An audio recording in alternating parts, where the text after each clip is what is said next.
Hi there, folks, and welcome back to the ballpark. Representing Perfect Game on the college side is Mike Rooney, and scouting these players for so many years at this age group is Jeremy Brown. My name is Darren Sutton. Glad to have you with us. So, Jeremy, for you have really moved over the last half decade to seeing these athletes at 12, 13, and 14.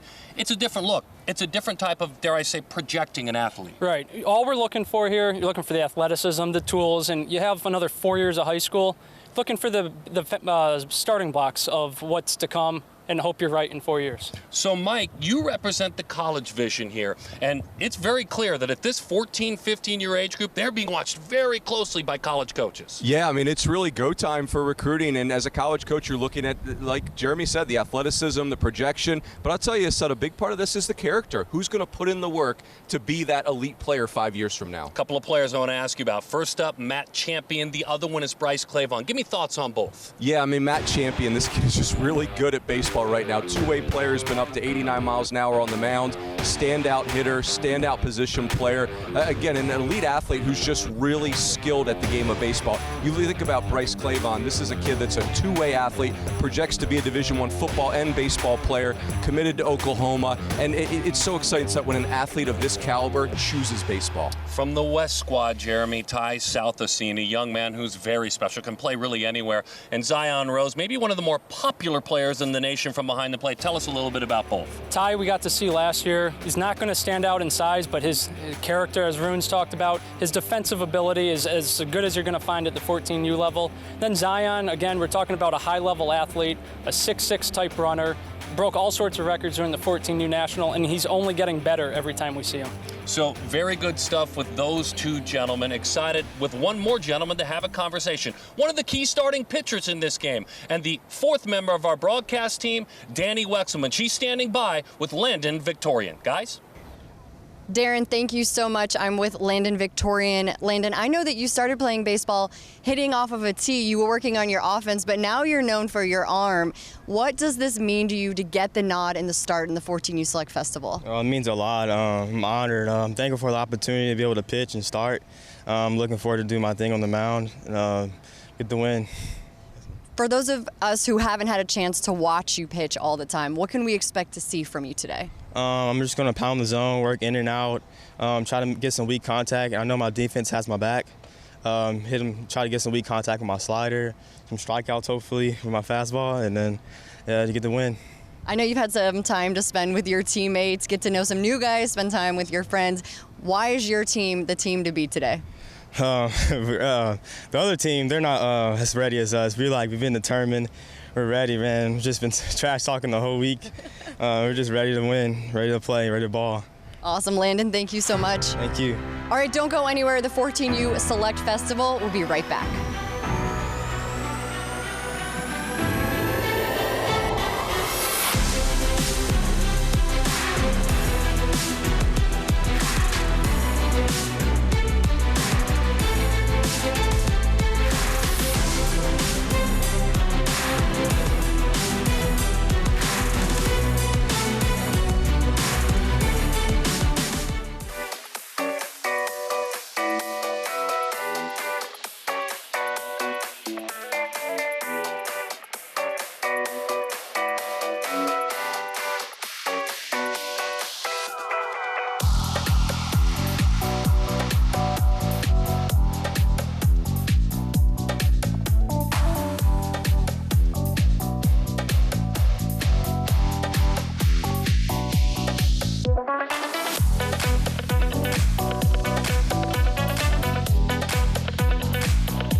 look at what we will see with regard to the teams offensively. And again, Jeremy Brown, 17 will hit in this game. And with the home team being the West team, we start on the east side. Manny Marin, Bryce Clavon, Andre Modugno, Cade Arambidi, PJ Morlando, Michael Mullenix, Ryan Gold, Angel Cepeda, Anthony Trolongo, 1 through 9, and then talk about the next 8, partner. So the first 9, any lineup, you're going to take that. That doesn't take away from this lineup either. You got Zion Rose, who we talked about in the opening, Jeff Luigi, Cameron Davis, a dynamic athlete, 6'5" runner, Antonio Anderson, could fit into any college lineup right now. You got Evan Hager, the MVP of the 14U World Series. Daniel Cuvée can hit the ball as far as anybody.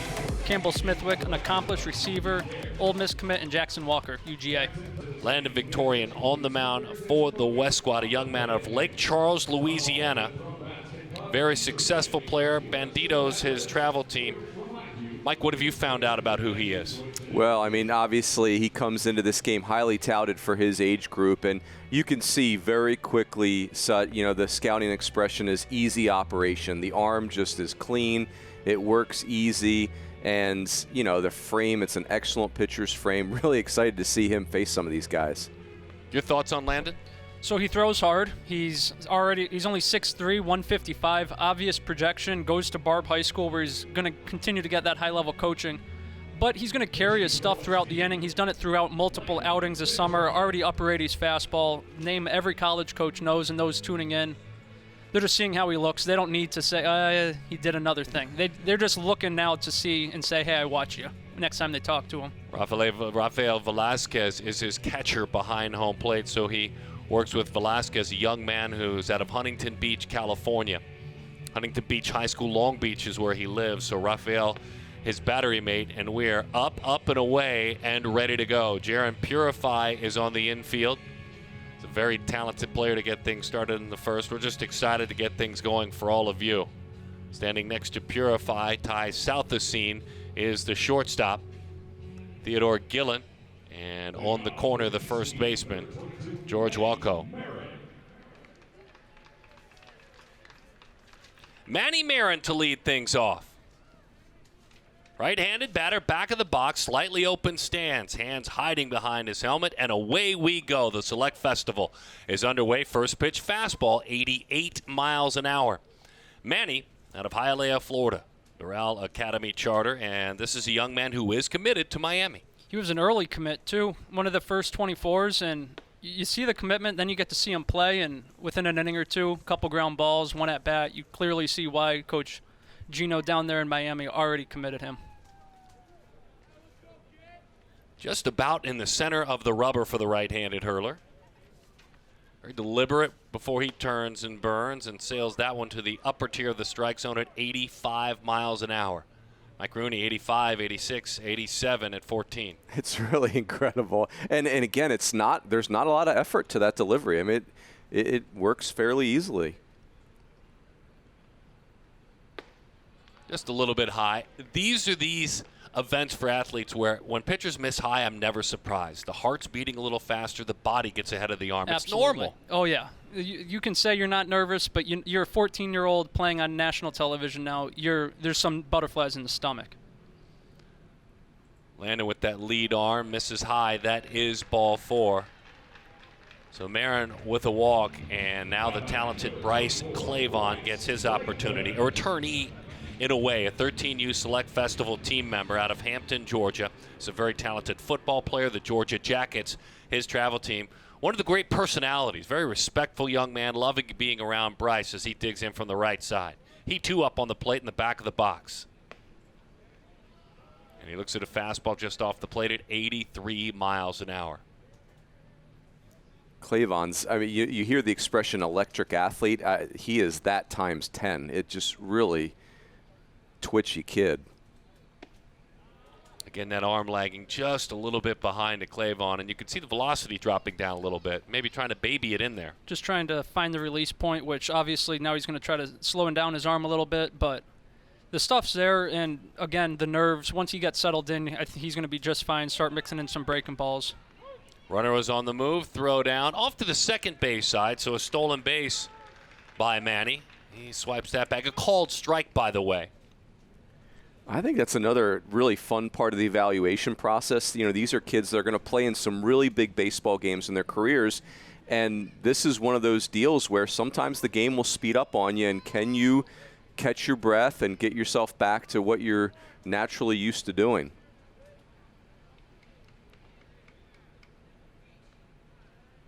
Clavon, boy, he shows with that turn, the name on the back of that jersey. Tries to put the power into it. There's a lot of close in that approach for Clavon.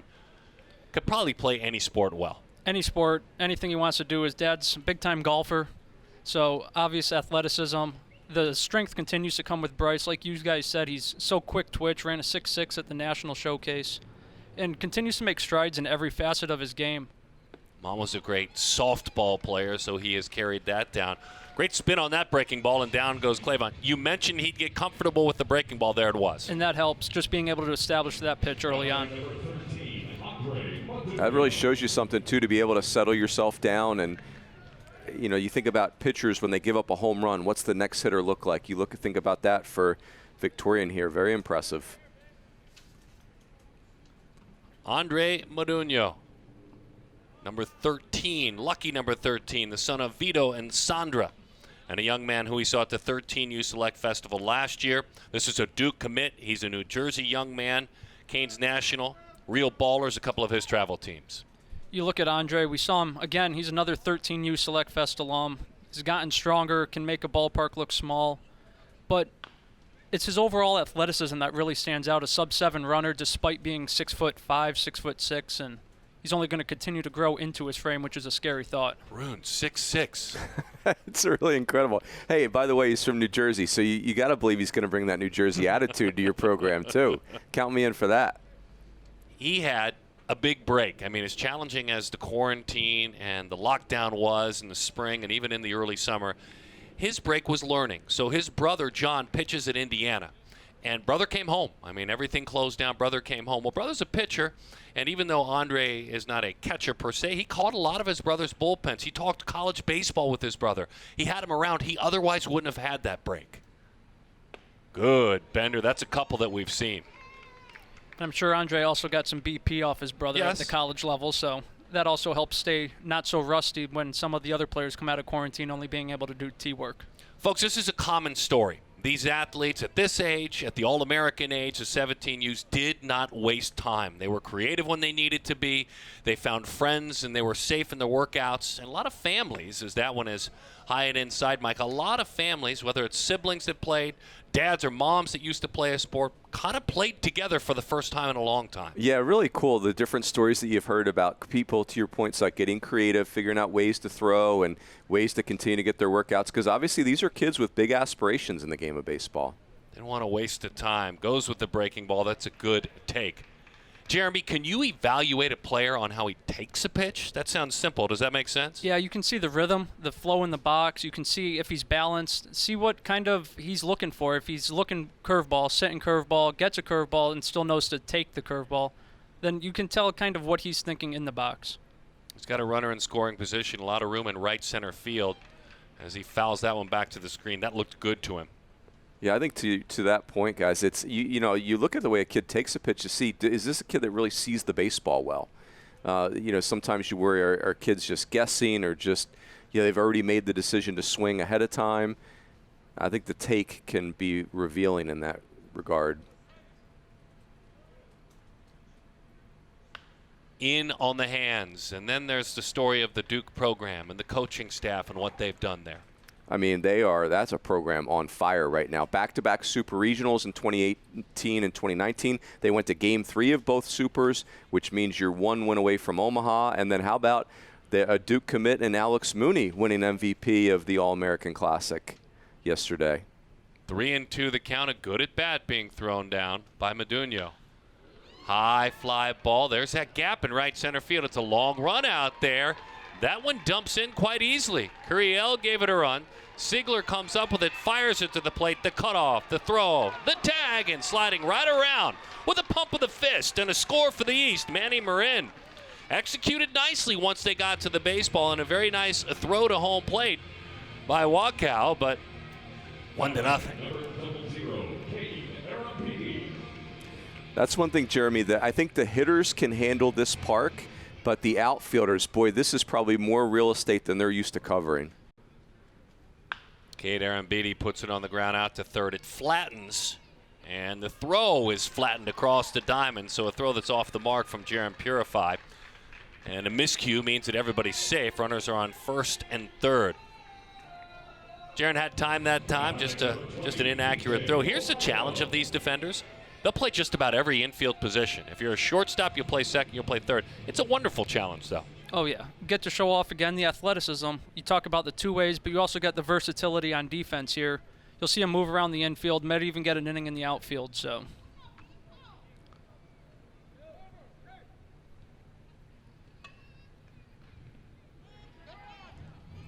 Went around that time, P.J. Morlando, 0-1 the count. P.J., lad's from South Carolina, Mississippi State commit. And is a young man that, when it's quiet, when he's not working out, you'll find him with a line in the water somewhere. And his passion is fishing. It's kind of a common theme for a lot of our southern athletes, certainly. That one sails up and away. 1-1 strike the count to the son of Christie and Perry. And by the way, Dad, thank him for his service. 2 decades serving in the United States Air Force. So this summer from Orlando was his first time on the perfect game scene with the Canes national team. We kept getting reports of big left-handed power, big left-handed power. We see it throughout the summer. He comes here yesterday, and he goes upper deck into the OKC seat cover down the right field line, just kind of power you don't see typically at the 14U level. Or at the 25U level, for God's sakes. I mean, come on. That's incredible. Close to the bag at second. There is room certainly on the ground should he shoot it to the hole to the left side. I'm guessing in an All-American game that's not what he's looking to do. South Assine and Walco, the defenders out there. These young men, it was kind of a unique year. This event has never had the twists and turns as our lives have had. High pop-up into left field. He's going to square it up. Murray will, tagging, heading toward the plate. Throw trickles on in. Runner will stay put at first base. Another run, by the way, for the East squad. And then the Select Festival, the 14U gentlemen. It's a 2-0 score, the East on top. Getting it done, professional at bat. Hey, Jeremy, I want to ask you for Victorian. Struggled with his fastball early in this outing, but found the breaking ball right away. I mean, I think that's fairly advanced as well. You don't see a lot of young pitchers that can go to multiple offerings this early in a game when they're in a jam. Absolutely. When you're able to have that pitch you can really lean on, then it kind of helps you settle in and establish the fastball. It gives you an advantage. And kudos to Rafael Velasquez behind the plate for trying to recognize that and start throwing down the 2 between his legs during these at-bats. Number 55, Michael Molinax. He's out of Canton, Georgia. North Cobb Christian, his school. This is a 2024 grad. So heading into his freshman year at high school. He's for the very respected East Cobb Astros. Runner on the move, popping the tag down. That is a natural athlete. Look, I don't want to overlook the stolen base because that's a great jump. But how comfortable is South Assine at short? That's going to be his bread and butter throughout his career, to be able to get the tag on a high throw, slap it down, and still make it a bang-bang play. It's incredible. He's fun to watch. He's a guy you're paying for you're paying to watch him play. How about Velasquez with the arm strength too? By the way, it's a cannon behind the dish. 1-1 the count on number 55, and it is popped up left side, trickling back into shallow center field. Called off out there. That one is put away by Derek Curiel. The perfect game, 14U Baseball Select Festival getting started. A couple of runs for the East squad. We'll meet that West squad when we come back to Oklahoma City.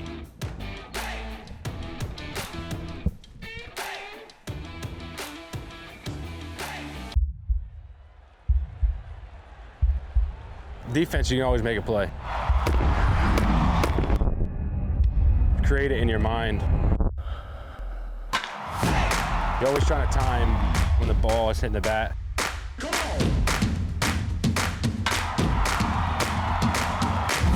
Wherever I am, I know where it is.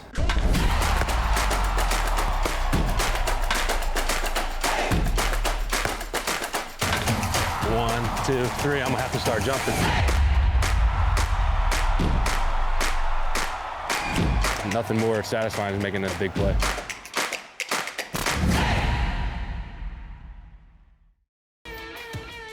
It's a warm day, certainly, but these athletes enjoying the weather. You get loose easily, and if you're in an all-star game setting where pitchers are warming up every single inning, certainly is worthwhile to enjoy the middle of America heat. Curiel, Emerson, Theodore Gillen, as we take a look on down. Velasquez, we've seen him throw. Siegler, Walco, south of scene, so natural. Newstrom out of Arizona. Waldrop, that's 1 through 9. We hit 17 deep, though. Take it away. And again, you got Jaron Purify, who we saw in the first inning. Burke Mabius, a switch hitter out of Nevada. Lataris Murray, a 13U Select Festival alum. Miles Goshen, David Hogg, another OU commit. Zach Edwards, our first ever Utah native. Matthew Champion, a two-way prospect committed to ASU. And Parker Pico, a young Alabama commit. Jansen Kenty is on the mound. This is a young man who is committed to go to Alabama. He's from Noonan, Georgia. Georgia Jackets, his travel team. He's the son of Allison and Chris. And again, Mike Rooney, a player that finds his way as a college commitment as he heads into what is his sophomore year. Yeah, and I think these games, it's almost like a time machine for college baseball. And seeing a program like Alabama, Brad Bohannon took over a few years ago, and they've really been on the rise. And you start seeing them getting commits of this caliber at a national level, and not surprising to see Kenty pitching early in this ball game. So Kenty might be a name you also recognize from the Little League World Series, if in fact you ever tune in every August. Went with the Peachtree City team out of Georgia. And it's fun to watch if you did see him kind of progress, already committed. Now the fastball's working into the upper 80s already. Gets a start for the East team here at the 14U Select Festival. So the southpaw for the East squad in that red top. We'll take a look at East in red, West in navy. And Derek Curiel will lead things off. Derek, Orange Lutheran, or OLU, as those that live in Southern California call it. Heck, around the nation, it's a pretty well-known program. Coach Borba, the head coach there. West Covina is home. He's a freshman. That's the Trinity League. I mean, you can make an argument that Trinity League's the best high school league in America. Jay Serra in there as well. I mean, that is a powerhouse league. Good breaking ball. Stayed back as long as he could and shoots it the other way. I'm always amazed, Jeremy, at the patience for the hitters in games like this, whether it's at the All-American level at 17U or this age, where you'll let it travel, or you'll take pitches that are close. You don't come here to walk, but at the same time, you're not going to swing out of your shoes and swing out of the zone. And Curiel's hand-eye coordination is amongst some of the best here in the class.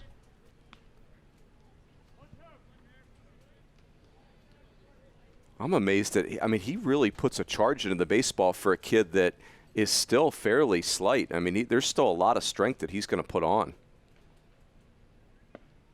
Pitch dives down and in. A slender, high-waisted build, as you mentioned, Ruin. Probably grew an inch or two over the last calendar year from when we saw him at Norman. He picked up 19 hits at the 14U WWBA. It's a week-long tournament, so kind of just speaks to the bat-to-ball skills, the gap-type strength.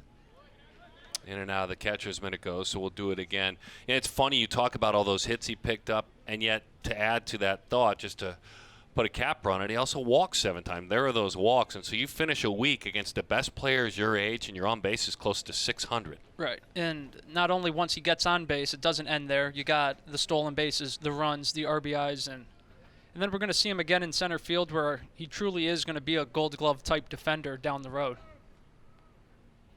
Waited as long as he could, asks for a moment as he steps out.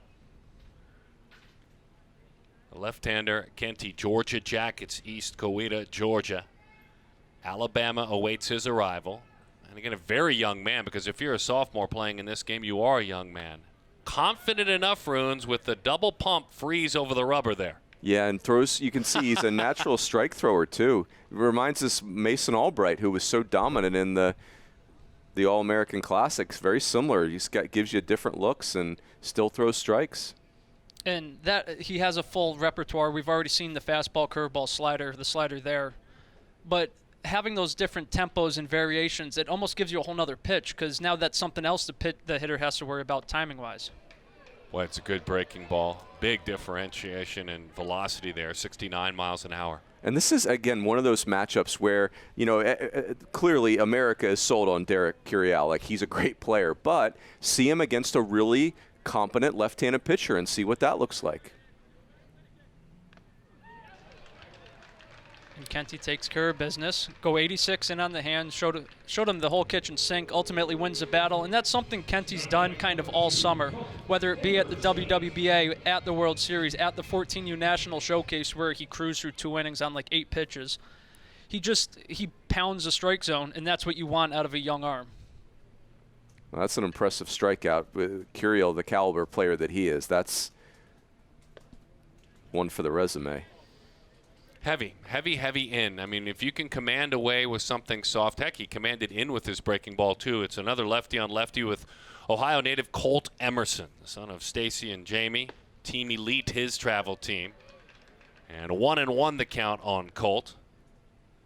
23 grad, heading into his sophomore year of school. In his freshman year, he was a good enough athlete, Colt, to play football varsity as a freshman. Wow. Jeremy, watching Emerson take in and out, I mean, the actions just jump out at you. He's so smooth defensively. He is. He's smooth. What that speaks to in terms of his athleticism is he's grown a noticeable 1 to 3 inches since last summer. So he's still finding his body, but he still has the coordination, body control to maintain his footwork, still work through the ball, and remain smooth and polished. Rolls that one, cheated out front just a little bit, so we'll do it again. Kadar Ambidi is his catcher behind home plate, working with Jansen Kenty. Cade the floor to commit. We'll see him catch for a couple of innings. A 9-inning contest. It's a showcase game, certainly, but again, these teams value winning. Spoiled a good breaking ball there. That's what I mean right there. I mean, you're hanging. You're not nearly leaking out front, and you only swing at it because you must. Otherwise, it's strike 3. Yeah, I mean, really impressive at bat for Emerson, where you're dealing with a pretty hot fastball and a breaking ball for a strike. That pitch is high, 87 miles an hour. Well, when talking about Victorian and talking about Kenty, again, the velocity in the upper 80s is easy velocity. They're not flying all over the place. And as a result of that, they're in the strike zone for the most part.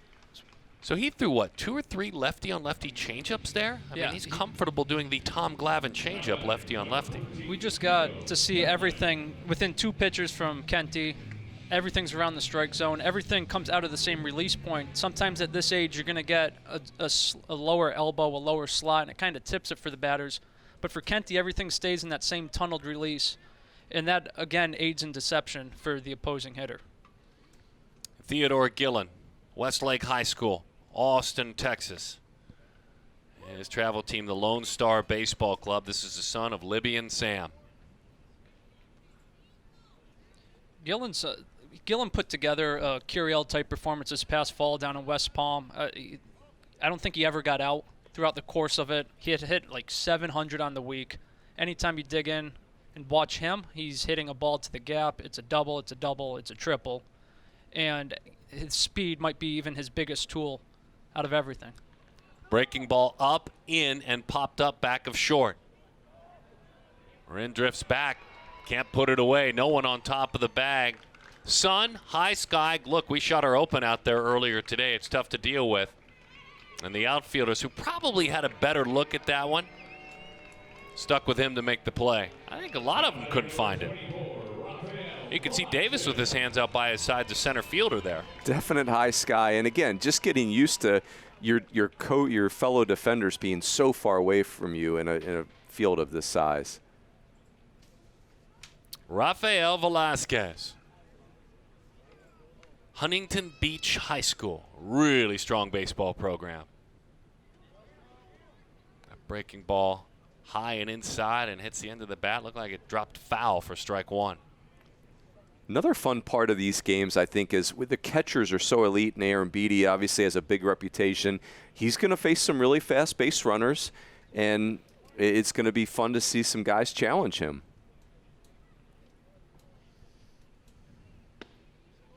Well, it's a perfectly placed fastball. A little two-seam sink to it, lefty. Don't ever think away or you'll have some firewood in your hands with a pitch like that. There's something there. There's something in a pitcher that can do that in and then throw changeups left on left. Goes back out with a fastball just off the plate. I tell you, I really like that Kinty's had some adversity, walks a guy, generates a pop-up that should be an out, and right back with strikes. He really showing an ability to get to the next pitch.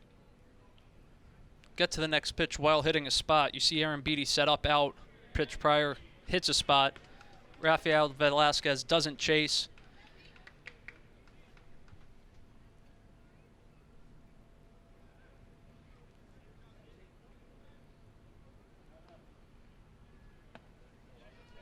Well, he's been out there a couple of times. Velasquez really fits the prototype in my mind of the Southern California ball player. He just plays with a joy, plays with a great pace, never gets rushed, and can really hit. Not interested. And we've got the sacks full of those navy blue jerseys out there. And the West squad trying to bounce right back. A big opportunity for Brennan Sigler. First time we get to see Kenty throw against a right-handed hitter, too. Sigler, Farragut High School, Knoxville, Tennessee. He's entering his freshman year of high school.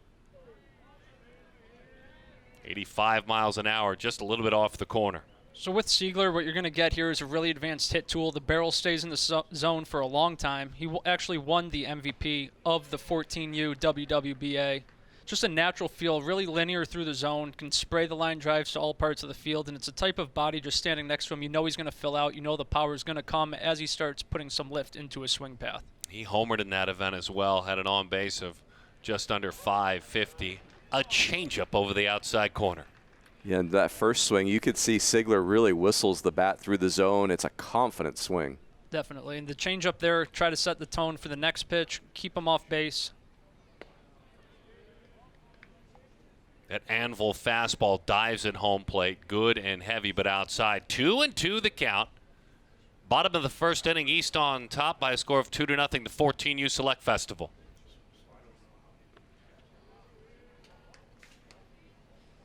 A 2-2 breaking ball runs it to 3-2. Just one out in the inning. Good block there, though, too, by Cade to get his body over in front of it instead of trying to just stick it with his glove. Could have been a run.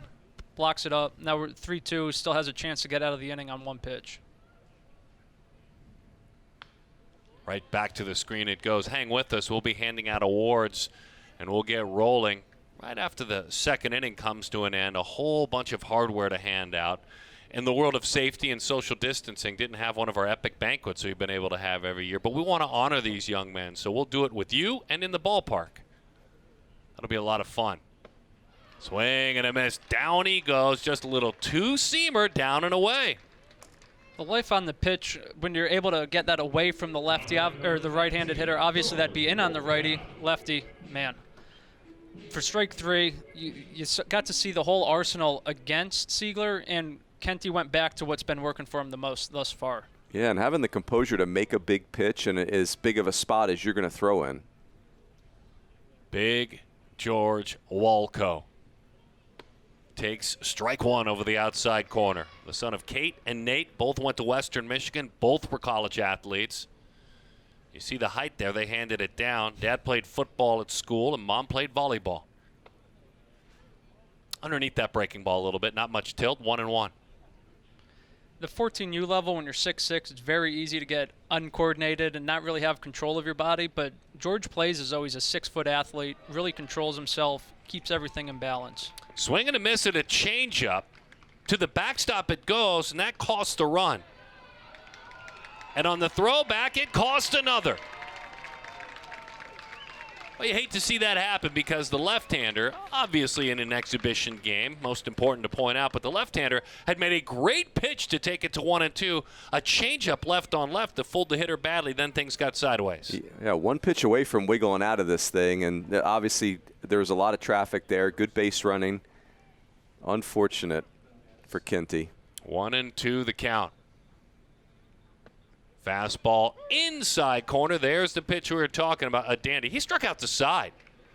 And there's the play that had things cost a second run there. just a moment ago.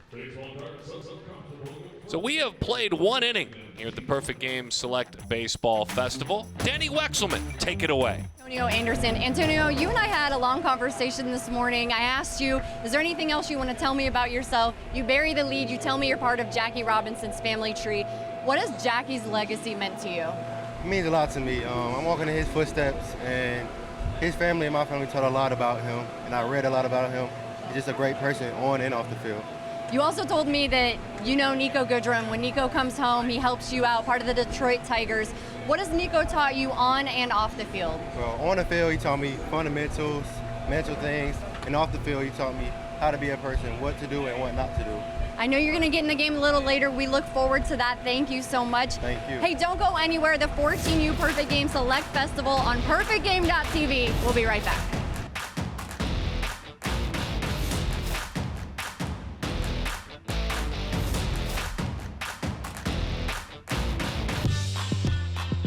Don't wait for tomorrow. Make the days count. Gatorade has carbs to fuel and electrolytes to help replenish, so you can count on the proven formula. Nothing beats Gatorade. We dropped a bowling ball on a wine bottle protected only by our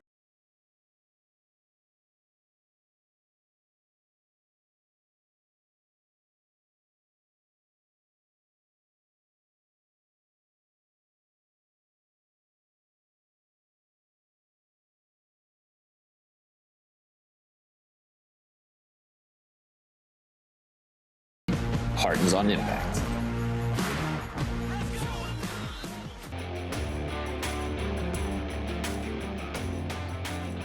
Jack Frankel is the right-hander warming and getting loose for the West squad. This game is tied up at 2 apiece. Kenty, really good stuff, and you can see him cooling off inside the dugout. Number 27 on that jersey for Jack Frankel. We saw him last year, Jeremy, at the 13U Select Festival. How has he evolved this going into his freshman year? At OU last year, we probably saw him 82, 83 on the fastball. That's climbed now 87, 89. Told me he's going to touch at least 90 today. But it's the pitchability. Runes, you're really going to love this. The changeup, the slider, he's going to go to it any count. He has confidence. He pounds the strike zone. Everything moves. Nothing's going to be the same. And we've seen him dominate every time he's taken the hill this summer. Those certainly are really clean mechanics. You love to see that as you always worry about the young pitchers, just the body control and being aware of their mechanics, but boy, these are smooth. Get to know Ryan Gold. He'll also hop up on the mound and work as a left-handed pitcher. Smyrna Slammers, Ryan Gold, one of his travel teams. Campbell High School. And boy, when you put him on the mound, his last couple of events in which he has pitched, he has missed so many bats. I know he's hitting now, folks, but his last 13 and 2/3 PG innings, 2 strikeouts an inning. Fly ball center field, late break, great speed, running it down. Murray there, Lataris Murray with the play. Frankel already here working mid-upper 80s. As Rune said, it's the mechanics that really stand out, and you can see Lataris here gets a closing speed, really good runner. We've seen it throughout the summer. But in regards to Frankel, it's the mechanics, as you mentioned, his ability to repeat pitch to pitch that really has served him well thus far. Freshman in high school, this young man, Angel Cepeda, Union City, New Jersey, Union Hill High School. Long throw, deep in the hole, not in time. Wow. What an effort there. Nearly a spectacular play by young Colt Emerson. An infield hit that time for Cepeda, but I love the effort defensively. How about that? I mean, we're seeing some great baseball plays. For Emerson to even throw accurately on the run like that, make it even any kind of close play. I love the early in the count guys ready to hit. Frankel pounding the zone. Good defense being played.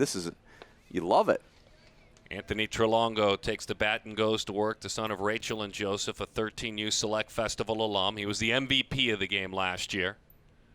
Jeremy, we saw this last year. We saw shockingly good defense, as we don't see it there. That one is thrown away into the seats, a pickoff throw. But just to reflect on what we saw there and what we saw last year, there's a lot of great defense last year. And at the 14U dinner this year, that's something our founder Jerry Ford talked about, was just how good the defense was. And we've seen it with Colt. Runes, you talked about how good Colt Emerson is defensively up the middle. people will tell me he's still even better behind the plate. Wow. So that kind of just speaks, again, to his versatility, athleticism, and the overall package with the young Ohio native. Well, my advice to Colt Emerson would be to sell his catcher's gear, because he is too good at shortstop to not do that. That was incredible to even get to that baseball, let alone make an accurate throw at the same time. Infield, outfield straight, moving around, trying to keep the runner close at second base. 86 miles an hour over the outside half. A little bit offended by that. Everyone should remain a catcher room. This former pitcher loves when everyone catches. There's not enough catchers in the world. Well, you pitchers need to understand that Colt Emerson can only play one position at a time, which is problematic, I know. A big jump, but it's popped up to the right side. Hands out by his side. And that one is put away. David Hogg, the second, who is the second baseman for the second out of the inning.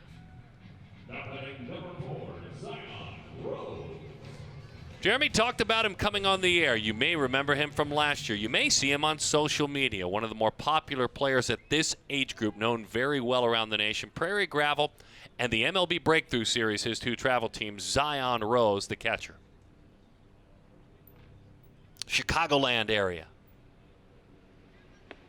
And he takes a pitch a little bit high, 1-0 the count. With Rose, we have him behind the plate. He threw 82 miles per hour at the 14U National Showcase. Popped a 182, ran a 6.6. So his name's all over the record books. He's just as good in the outfield. He was 90 miles per hour from the outfield. Big jump, fired down, waiting. I mean, waiting on top of the bag, and a nice job popping that tag down. But a bolt by Velasquez as he throws that one down to third. Waldrop popped the tag down beautifully. The arm strength, that's just an unfair weapon at this level. 82 at the National, and we've seen money throws from him already throughout the first two innings. 2-2 our score. Perfect Game Select Festival.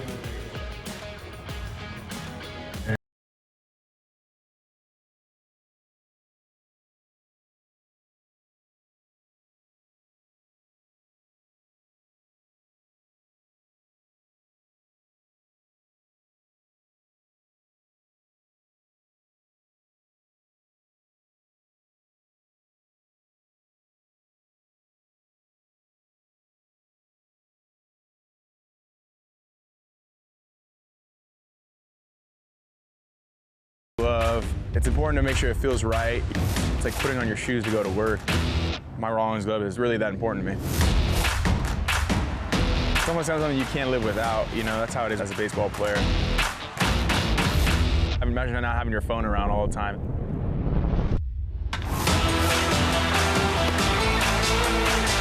I'm very fortunate to have this thing. I think it just gives you more confidence knowing that you have everything that's ready to go for the day.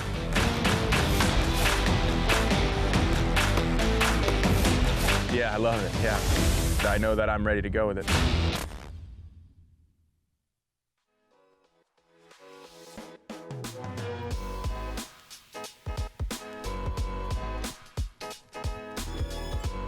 Bricktown Ballpark, a beautiful part of this town. Country music singers, baseball legends name the streets around these parts. And the right-hander, Noah LaFine, goes to work, a young man out of Ohio, the native of Uniontown, Ohio. Tri-State Arsenal, his travel team, where's number 4, that single digit. And he adds another 4 to make it number 44. He was a young man where we'll see pitchers with just that number 1-4, but not in this young man.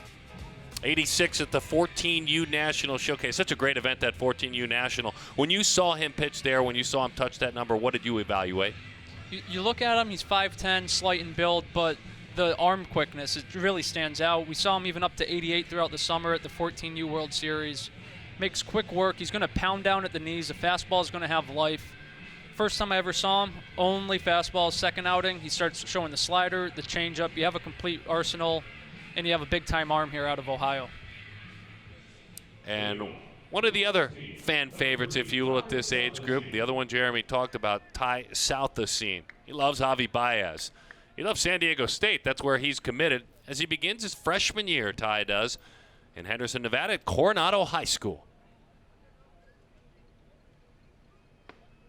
Boy, Javi Baez is a great model for Southasine. They've got the same kind of joy that they play with and just lets it rip. little leg kick going on there. Yeah, and you might point that out and say it's going to get him off time, but again, the hand-eye coordination for South is seen. It just speaks to so many levels of athleticism with him. And I think he's a kid that plays with, there's so much fun and joy in his game. I don't think I'd want to take any of that away from him. He'll figure it out. Like, he'll figure out the timing and settling himself down over time, but you never want to take the energy he plays with away.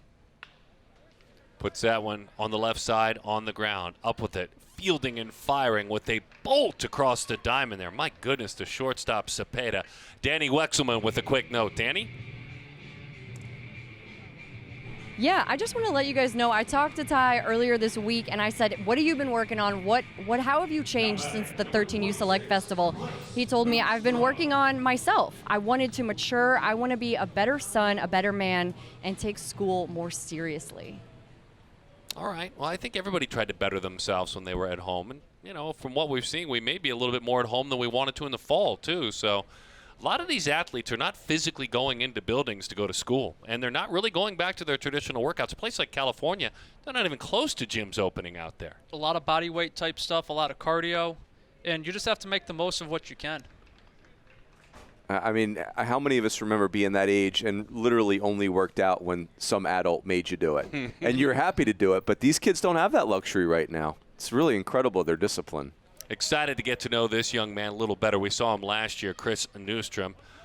Runes, he's an Arizona guy, so he's a little bit near and dear to our hearts. That's our home state. He's from Scottsdale, goes to Chaparral High School, which is quite a factory of producing great athletes. Good students, too, but he's an ASU commit already. Tracy Smith, hello. We're glad you're watching, Tracy. This is one of your guys. Yeah, the Sun Devils are looking good in this game between Newstrom and Matt Champion, but Newstrom's a kid, the arm really works, and he can literally play every position on the field.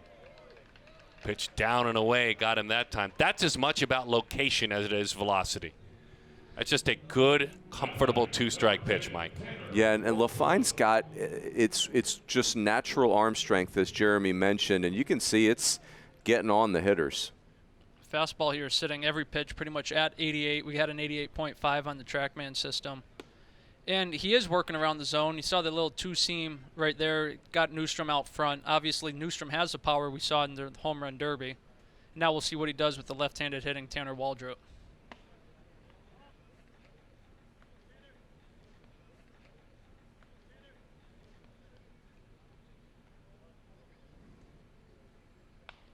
As that one is shot to the left side.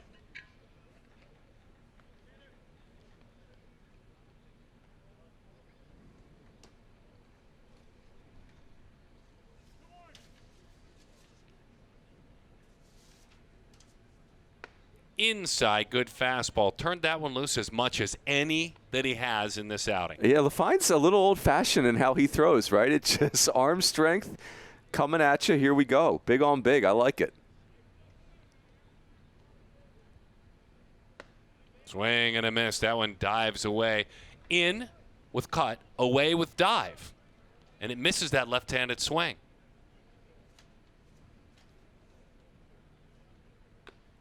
In and out of the catcher's mitt. I think LaFine is one of those kids. There's a lot of what he does that just naturally gifted arm, where you do the fastball's got some life, and I would imagine he's one of those kids that hitters will tell you the fastball is really tough to get on. Dropped his hands in there on the ground. A couple of nice plays, a good effort out there. That's a heck of an inning at shortstop by Angel Cepeda.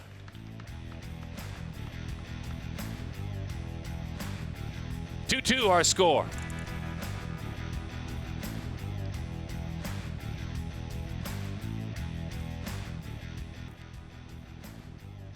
Representing our friends and partners with Augusta,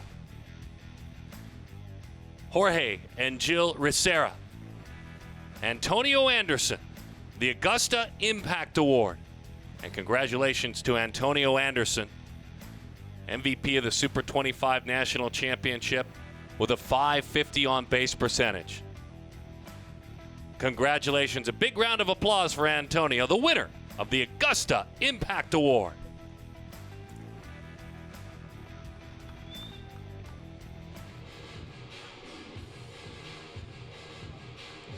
Get to know another man on the mound. Parker Pico goes to work. This young man, Parker Pico, in that navy blue jersey for the West squad. He's out of Rochester Hills, Michigan. You ever been there? It's right outside of Detroit. He's the youngest of 3 boys. There's a twin involved, so he's only a couple of minutes younger than his twin brother. But this is Parker Pico. H, we got to know him last year. He's a 2-time Select Festival athlete. He his game overall has really taken the step from the next level from last year. He's added some strength. The fastball velocity has climbed, and he's still a very legitimate two-way prospect. An easy 86 as he fires strike one in there. Does Parker Pico to Zion Rose. Rose hitting in the last inning when there was a caught stealing at third, so we get to see him again as a breaking ball never got there. Zion, a proud product, Runes, of the MLB Breakthrough Series. Tony Regans, who has now moved up in ranks with the Major League Baseball operations, the development of all things baseball development and youth baseball, along with Del Matthews, have put that group together. Zion also part of the Dream Series this upcoming year, the development of African-American pitchers and catchers, but it's just a fun athlete. Yeah, and I would say, Sut, the Breakthrough Series went from being a really cool idea to, wow, that's a legit travel unit, like, overnight. Made an adjustment on a breaking ball that was up out over the plate, rolled to the left side. George Wolko is there, and he makes the play on across the diamond, so Zion Rose is the first out of this inning. Well, we look forward to the evolution of the game, especially in the positions of pitcher and catcher with regard to African-American athletes, because the future is there. And it's exciting to see, and tip of the cap to Major League Baseball for their efforts, and these athletes for loving this sport, taking on this sport. Jeff Lugie out of Mechanicsburg, Pennsylvania, 4.0 in the classroom. And a really good quarterback, too. And one of Mike Rooney's favorite hometowns to say. There's some really cool town names in my home state of Pennsylvania now. I'm going to find you a notable alum from Mechanicsburg, Pennsylvania, Sut. Okay. You're on it? I'm on it. Right next door to Jeff here is Benny Montgomery, too. Saw these two hanging around last night around the players' lounges. So I'm glad you brought that up. We started to go down that road, and there was some action. This is a unique year. We probably won't ever be here again. It'll be spread out for 3 different weekends, but the 13U, the 14U, and the Perfect Game All-Americans were able to pass by one another. Now the spoils to the quote-unquote big leaguers, they had a few more spoils than the 13 and 14Us, as that's ball 4. But to your point, there were great times for conversation, guys from regions connecting. I think that's very cool. Absolutely. You get to kind of pick each other's brains, and as Rune said, this is just one stepping stone within your perfect game career. The All-American Classics, the end goal of your perfect game career amongst other milestones moving forward. Cameron Davis takes off the plate outside. Diana Carr is mom, Roosevelt Davis is dad. Dad played football at Rhode Island. Cambo, his nickname. He's one of the more physical players we have here. Ran a 6.58, won the fastest man award last night when we did the 14U National Showcase Awards. High-end football player. We got to talk to him during the roster reveal, how he balances the schedule of being a high-end athlete in both. And here we are. We're seeing him still excel on the baseball field, excel on the football field, despite being only 14 years old. And it's like a mini Bo Jackson with that combination of just raw strength and electric speed. Simple thrower to first, but you can notice a lot with the athleticism of a pitcher. He's just comfortable with things like that. Younger pitchers, he'll vary his moves, vary the way he fires over. The runner does take off, pitches high, throw down, sails high. On a backup, a nice job there, but from behind home plate, Velasquez sailed that one a little bit over Miles Goshen. Matthew Champion was behind to clean it up.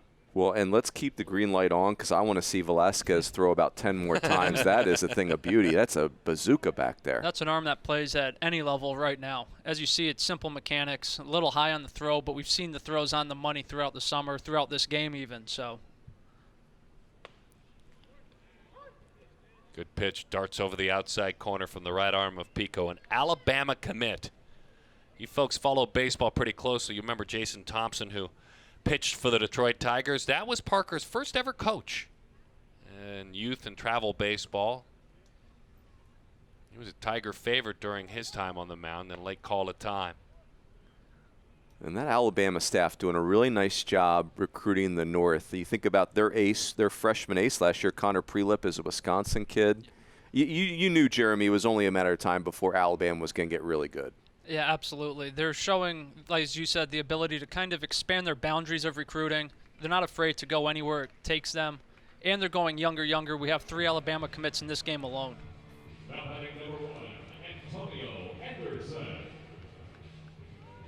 Antonio Anderson now.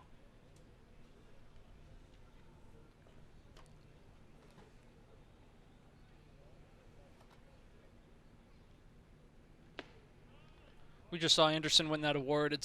He plays for the East Cobb program. He's a legitimate switch hitter. At this younger age, as you can see a kid, and it's like, he can hit right-handed, but can he do it in game? Can he do it left-handed? Can he do it in game? Anderson is a legitimate switch hitter. Speaks to his skills on both sides of the plate, polished defender, and we're going to see him on the mound later on this game. Here is Antonio Anderson. We were talking a little bit earlier about the talented young athlete, Tanner Waldrop from Auburn, Alabama. I think someone might have inadvertently said, probably me, that he was an Auburn commit. He's a non-committed athlete. He just lives in Auburn. He goes to Auburn High School. But Tanner certainly wanted to point that out. Heading into his freshman year, good quarterback, good basketball player too. Tanner Waldrop, Auburn High School. We'll see where he ends up playing and what he ends up playing, as that one is high. We've seen Pico here up to 87, really short, compact arm action. It's as easy a velocity as you're going to see. You want to kind of go out there and say, Parker, let it rip and see if he can run it up. It's just that easy of a delivery. We saw him throw a no-hitter this summer during the World Series where he won the MVP Pitcher Award. And he's still here just sitting 84, 86 with the fastball very comfortably. The switch hitter Antonio Anderson out of Atlanta, Georgia, the winner of the Augusta Impact Award, draws the walk. 39 PG events to East Cobb Astros competitor. Evan Hager takes his opportunity. Outfielder, Detroit Catholic Central. He is an Alabama commit. There's bragging rights right through it. Sorry, there's bragging rights right here. Pico and Evan Hager, summer teammates, Motor City Hit Dogs. They won the 14U World Series together. One MVP pitcher, one MVP, both committed to Alabama. There's a lot on the line right here.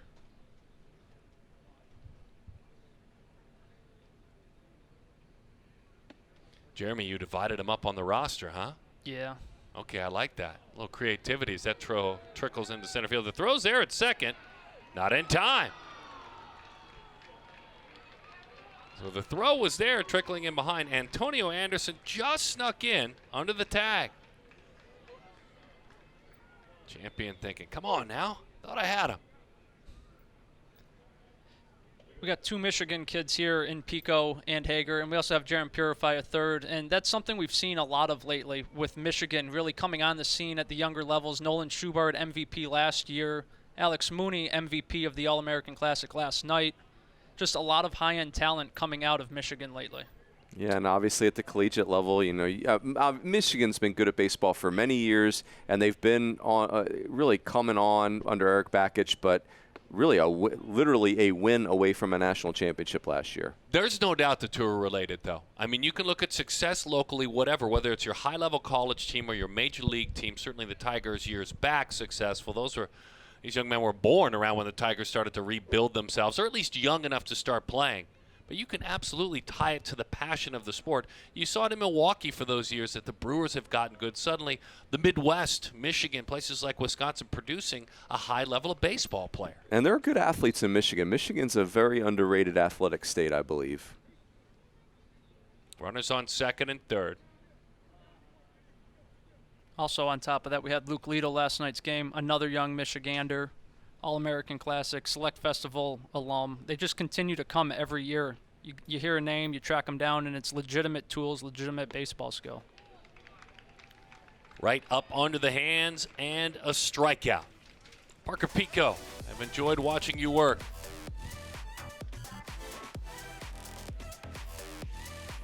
2-2.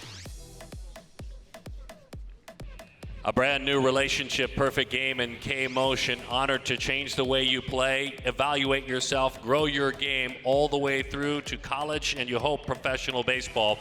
Representing K-Motion, Steve Diamond. The K-Motion Award goes to Manny Marin. Congratulations, Manny.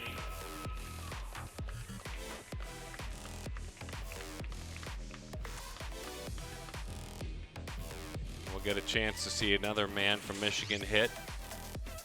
We'll also get to see a tall, lanky left-hander go to work. His name is Jackson Sanders. This is a young man out of the area. We were just talking about this area and the Auburn city limits, and just outside of it in Opelika, Alabama. That's where Jackson Sanders is from. He is Valley High School. Jackson is an Auburn commit.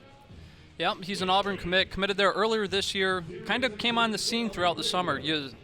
We saw the commitment. We hadn't seen him in about 2-3 years. His profile still had him listed at like 5'9". Clearly not 5'9" anymore. You start sending out some texts early in the winter. You say, hey, what's he all about now? And you're like mid, upper 80s, and you're like, okay.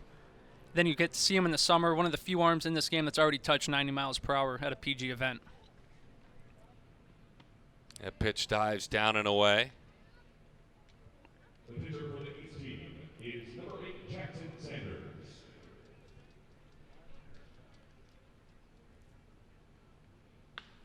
Purify gives that one a ride down the line into the corner. It goes, and a nice job tracking that baseball down. Wow. Couple of wows there. First of all, Mullinex and what he did going to get that baseball. Secondly, the pure juice in the bat of Mr. Purify, Jaron, the Little League World Series hero, the young man out of Detroit. He's not in the Little League anymore. And those skills are going to play. He committed to Michigan this summer. And that's Mullinex with the quick first step. Jaron turns around, thinks it's at least a double off the bat. But then as we can kind of see here with Mullinex, even fighting the shadows, that's not an easy play at all, Runes. Yeah, this outfield is hard to play. He's going from sun to shadow. Again, you said it, just a great baseball player. Hitters ready to hit, pitchers pounding the zone, playing great defense behind him. A catcher out of Henderson, Nevada, Burke Mabius. Mountain West, his travel team. And this is a scout. This is a young man who is very, very active as a scout, and it's been a big part of his life. He hits a high fly ball into left center field. The two athletes come together, and again, it's the left fielder there, slicing in front. Mullinex making the play in front of Jackson Walker, second out of the inning. Mullinex is just saying, I'll cover it myself. He heard us talking about how big the outfield is, putting his sub-7 speed on display. Get to see Mabius' right-handed swing here, true switch hitter again with real power, so maybe we'll see the left-handed at-bat later on in this game.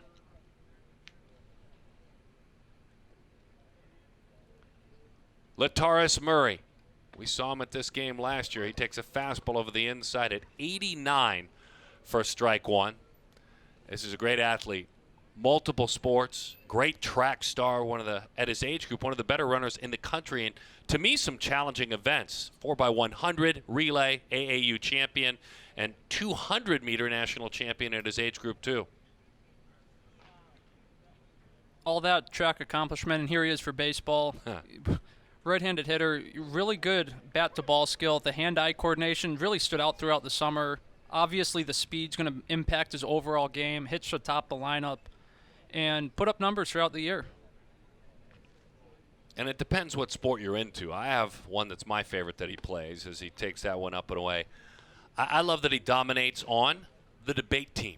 Yes. That means you'd sit down and go toe-to-toe with him and see who researches better and who spits it out best. I got to be honest, I like that best. Yeah, as long as we're not debating with our elders when we're being told to do certain things. So debate team is only for your peer group, as long as we're clear on that. He sounded like a parrot there, didn't he? That's right. That was well done. I have disobedient dogs. They're always hollering back at you. Yes. He's flexing with that back arm as he holds the bat high. Didn't want to. Boy, what a tight spinning breaking ball that is. Outstanding pitch. That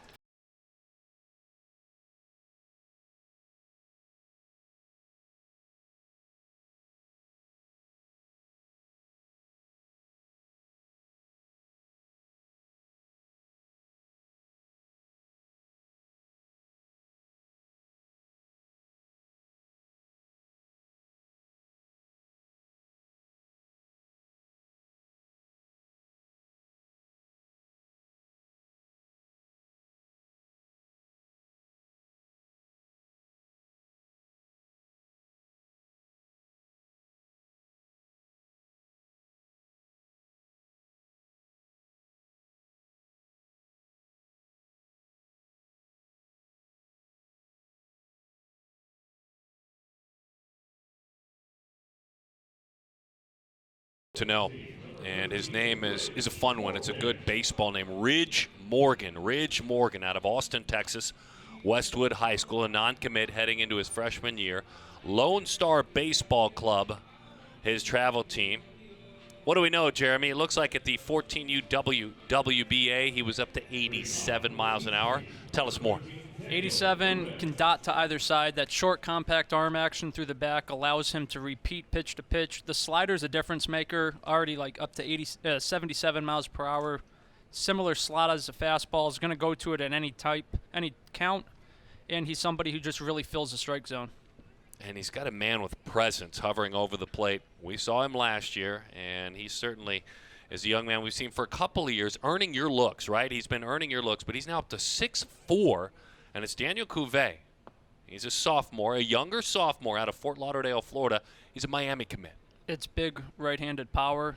Last fall, we saw him on the mound. It was already mid-80s then, but his ability to stay simple, drive the ball to all fields, as we see, really stands out.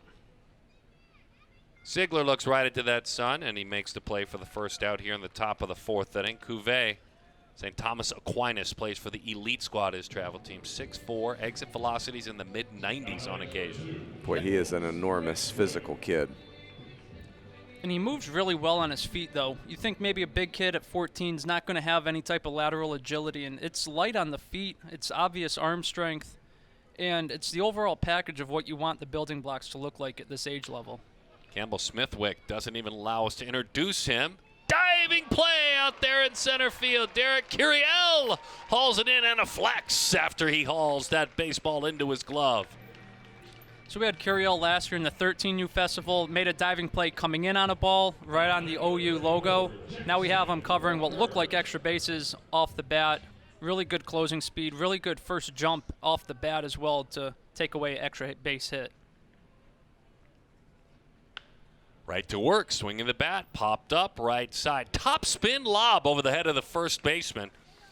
I mean, just a straight Yvonne Lendl top spin lob there. That's Jackson Walker. Hello, Jackson, out of Tennessee. Georgia commit, his travel team, the home plate Chili Dog, an active travel player, 33 PG events, but a base hit for Jackson. Ridge Morgan's throwing enough strikes here, getting early contact that we haven't been able to talk about anybody. No. As we said, with the slider, he went to it first pitch. We're seeing mid-80s fastball out of him. Some good swings from Campbell Smithwick, a young Ole Miss commit. Now we're back to the top of the lineup. Whew, it is going fast. It really stands out how aggressive these kids have been in this game. Pretty awesome. I mean, you know, your first pitch of the game for Ridge Morgan, you throw your slider. I love that. The kid's swinging first pitch. Tremendous. Manny Marin pitches away, 85 miles an hour. We turned on the exit velocity machine there a moment ago. Maybe we'll see that on occasion. I think Runes reached back and plugged it in. Love it. Eyeballing it. 2-2 the count. More awards to give away, by the way.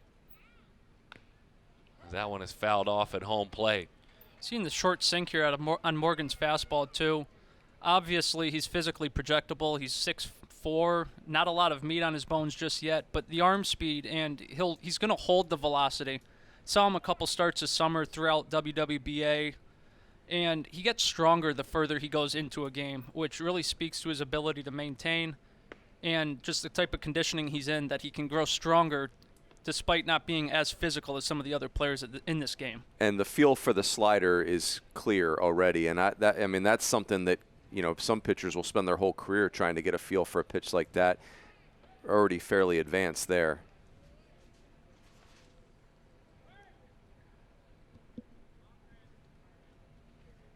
We saw in the first at bat Manny with a walk and a run scored as he moved around the bases quickly. Andre Meduno singling him home. He takes a pitch just off the plate. Yep. Free to go, I believe, young man. You are free to go. Manny heads on down, the Miami commit. I think he was trying to steal a strike there so he could get another one to swing at. And we are in violation. No one's running on. Oh, we got Gavin Newstrom back there now. So yes. There you go. Newstrom has moved behind home plate. He'll have a quick conversation. Arizona represented behind the plate. We know about Velasquez's arm strength. Newstrom's not any easier to steal on. He's been mid-80s on the mound, might touch higher. I think he was up to 80 behind the plate during drills during the 14U Nationals, so it's still big-time arm strength behind the plate.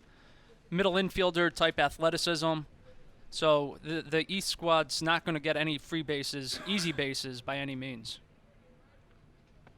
Good pitch, little cut to it over the outside corner at 86 miles an hour to Bryce Clavon. Another thing that's standing out here with Morgan is his ability to maintain the velocity out of the stretch. Younger players, sometimes they don't get into their legs as much, and they're going to throw more arm, less momentum. Throw down to third, stolen. You may see a dip, but with Morgan, he's still consistent right there at the 85, 86 mile an hour range. I'm going to correct myself. It's Chris Newstrom. Gavin Newsom is the governor of California, I believe. Who did play college baseball, though. He did, and he's been in the news some. Yeah, so he has fair been in enough. the That's a news. natural. That's a very understandable thing. 1-2 the count. Quick thought on Bryce Clavon. Danny? I want to let you guys know that when I talked to Bryce this morning, he told me that he's been working on his Spanish because baseball has so much diversity. He wants to be a better teammate. He wants to be able to have conversations with all of his teammates. By the way, he broke his nose just this past July. A few months ago, he was hit by a pitch, so he's back in action now. He's been cooking more. His best dish, guys, pancakes. Of course. Carb load. That's right. Pancakes are touchy. They're not as easy as you would think. You can ruin a pancake in a second. Yeah, that's a good point. Everybody, and Danny wasn't disrespecting the pancake, but you just can't start throwing pancakes out there like it's nothing. Good for Clavon. I think when a pancake becomes next layer, and a nice job behind the plate by Newstrom, is when you start to mix in. Whether you want to put some pecans, chocolate chips maybe. Now you're really testing fate. Yeah, that's right. That's next level. I think that's really smart by Clavon too, because no adult's gonna steal your pancakes. They're too heavy in the carbs. So he's really seeing the whole field there. I like it. 3-2 the count, and a take, and that's ball four. Clavon will reach back-to-back walks.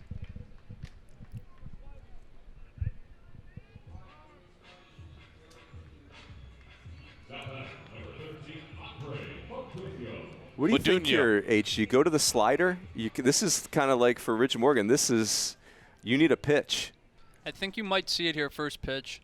We saw it obvious first pitch of his outing, but just to kind of reestablish things, kind of like we saw with Landon Victorian, go to what you're comfortable with.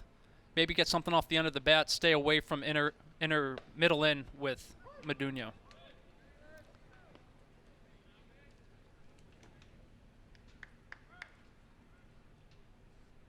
Big, tall, strong presence. Don Bosco Prep, his school. Duke awaits his arrival. There's that athleticism from Newstrom, jumping out, snagging the pitch, which could have gone to the backstop and given the East an early lead. That's a Scottsdale dirtbag back there. You can't shake him.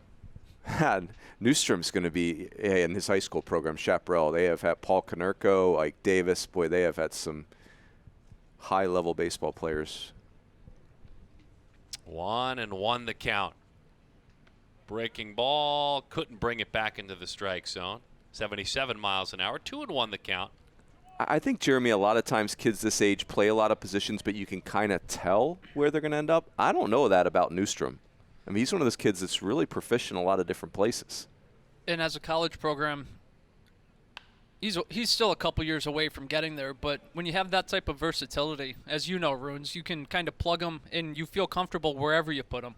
He can play any of the 9, and you feel confident with him out there for however many outs you need him to get. H, I know you talked about this, but Modugno, to shift to the hitter, has been playing up a lot this summer. Not only playing up, but earning hardware. And you're 14, you're playing at the 15U events, and events like the 15U World Series, where you're offensive player of that event. You have a 772 on base. You're playing at many 15U events. You're invited to be a part of the 15U national team trials. Just a special player.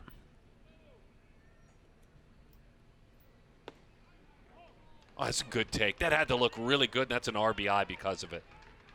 With Modugno, some of these players do play up, and it's one thing to play up at a younger age, and it's another to perform. Right. And that's something he's done. The power plays, and he plays on a national program with the Canes, so you know you're seeing high-end arms every time out as well. Mike Rooney, Darren Sutton, Danny Wexelman, Jeremy Brown, glad to have you with us. We want to say hello to all you college coaches watching out there, because we know there's a lot of you. On the outside corner, strike one to Cade Arambide. I get it. Whenever I get a text from a coach, I'm not so sure. I don't know if there's secret recruiting and don't tell anyone I'm watching. I never know if I'm supposed to give a shout out as a young kid say or not. I don't know, Jay Johnson, if I'm supposed to say hi to you. Is that one is high and inside, the head coach at the University of Arizona? I'm not sure if I'm supposed to, Runes. What's protocol there? There is no protocol, Sut. It's just you're free to do what you want to do. This is it's your party. These are uncharted times. That's right. So That's well said. we're all learning on the same step here. So Factually correct. High pop, right side, long run, and I mean long run. Sigler can't make the play.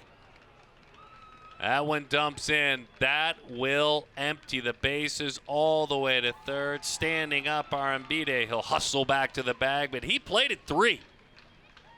Playing him to pull in that alley, and that's just a mile to run, and in the end, Brennan Sigler couldn't get there. we keep saying how much real estate's out there, and wasn't hit especially hard off the barrel, but sometimes placement over exit velocity will get the job done. Yeah, and to your point, H, it's this field being the size it is, you can't outrun maybe the wrong positioning or not seeing the ball perfectly right off the bat. You can't try to cheat in because some of the strength of these hitters, they can burn you as well, and then you're running either way. So you have to try to find the happy medium, and there's just so much space out there. There's the effort that time.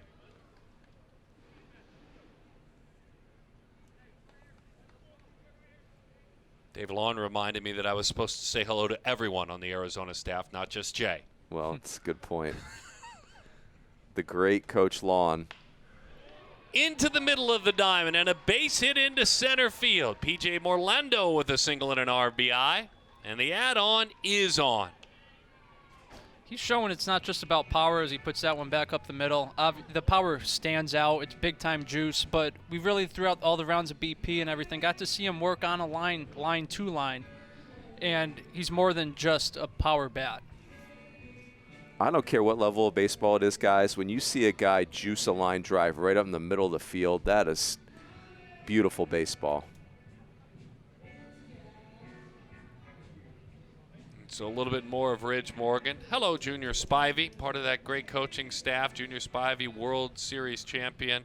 Had some amazing years in the big leagues and a great athlete. Went out to visit on the mound. And Tom Flash Gordon, 2-decade major leaguers in that other dugout. Great time to learn if you're a young player from guys like that. Michael Mullinex now. Fly to center field.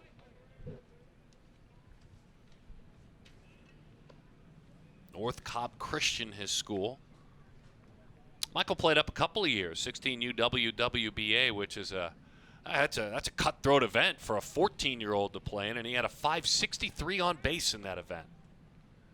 And if you're on a team like the East Cobb Astros and they make a spot for you 2 years older, you could play. No doubt. And to your point, Seth, those tournaments, when you get to the end of those tournaments, it's heated. Gets a little emotional. Well, you're tired, right? Coach is tired. You're running out of pitching.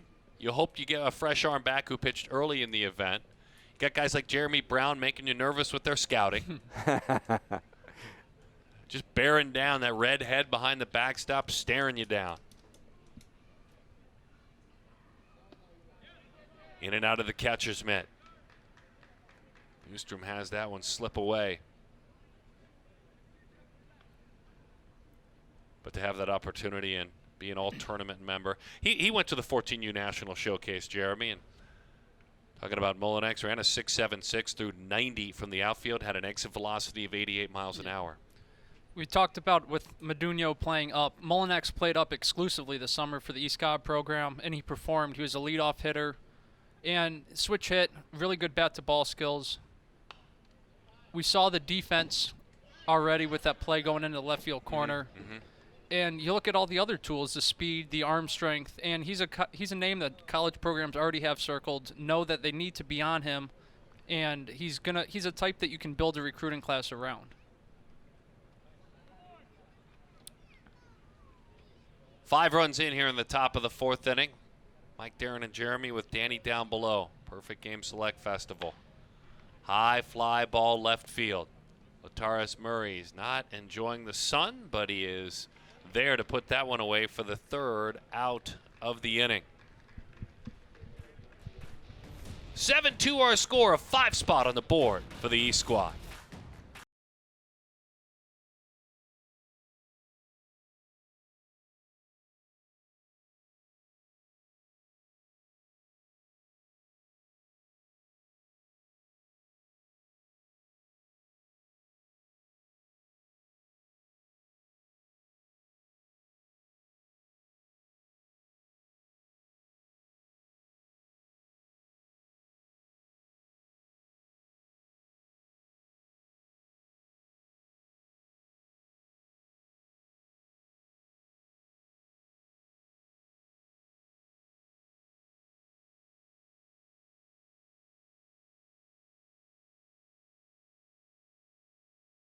Zion Rose, special player. Folks know him for a reason. Yeah, obviously he just won the 5-tool player. He just won the 5-tool player award, so he can hit for power, he can run, he can throw, he can defend, versatile, really quick twitch, lots of athleticism, and he's a type of player that still continues to up the ante every time we see him. A new pitcher every inning, that's what makes things a lot of fun. And so with this new pitcher, this is a young man who played in the field a couple of times. He's that kind of an athlete. Born in Puerto Rico and a right-handed pitcher, this is Christian Rodriguez, Select Festival member last year on the Team Eagles baseball, his travel team. Now, is this a 90-plus arm?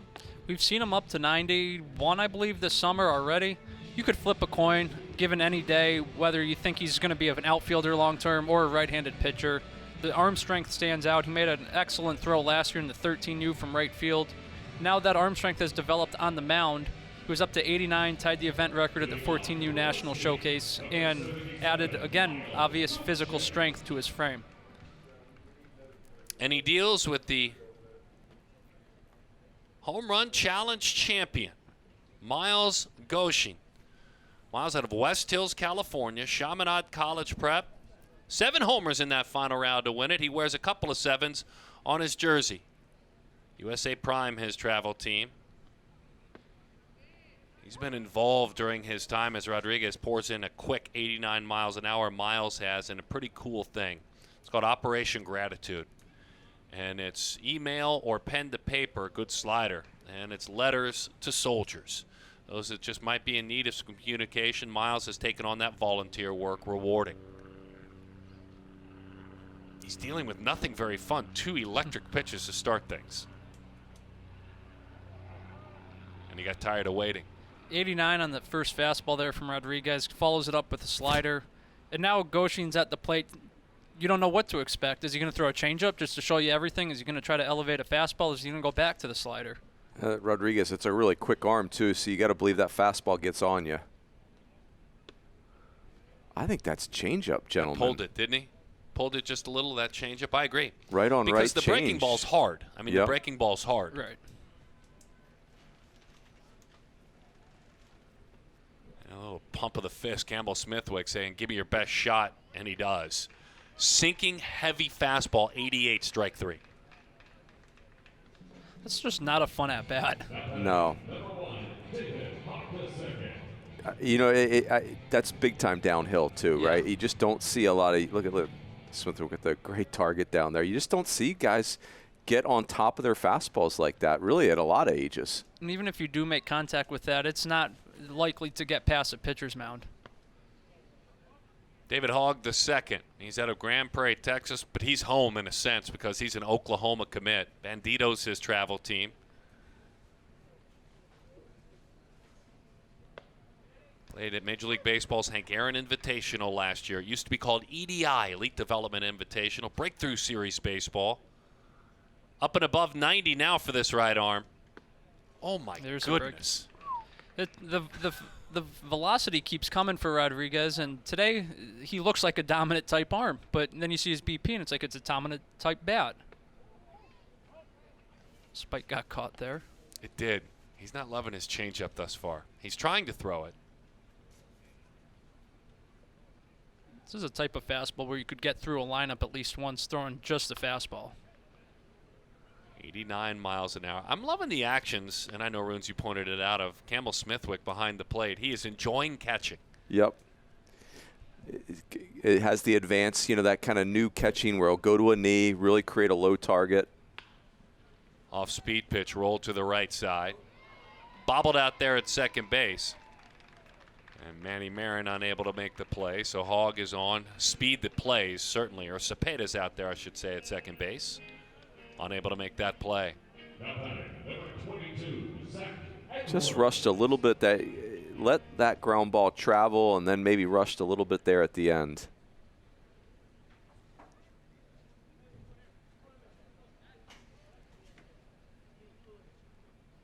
Zach Edwards is in the hole, strike one at 89 miles an hour. Because we're talking about Smithwick. Jared Gooden, one of our scouts, sent me a text earlier this summer saying, Smithwick looks like a shortstop behind the plate, just the way he receives, how easy, how loose everything is. The That's hands, perfect. he sticks it, he can steal the strike, but he can also present really well for an umpire, which at this age that's a world. Enjoyed our interview on the Roster Reveal show with this young man, Zach Edwards. First of all, it was class through and through.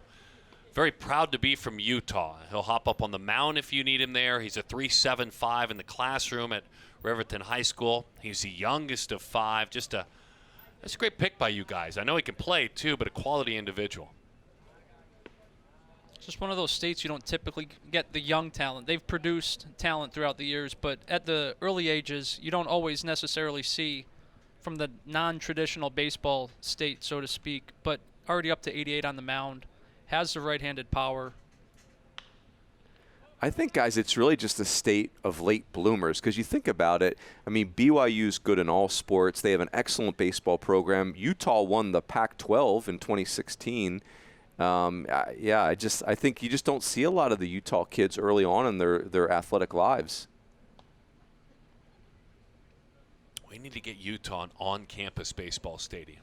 Can you help me with that?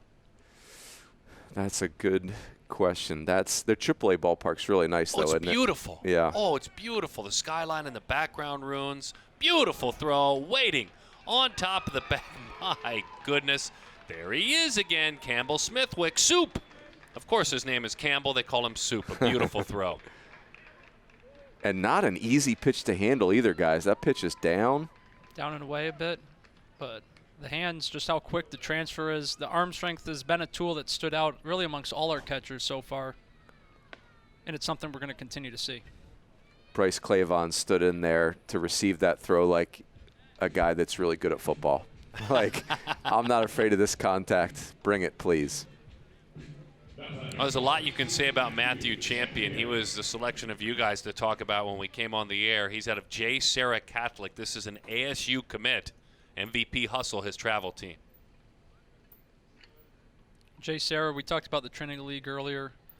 Up to 89 with his fastball. Found nothing but barrel during the 14U National. A real two-way type prospect. And again, we have Newstrom with the defensive versatility. Now we have Champion with the two-way versatility.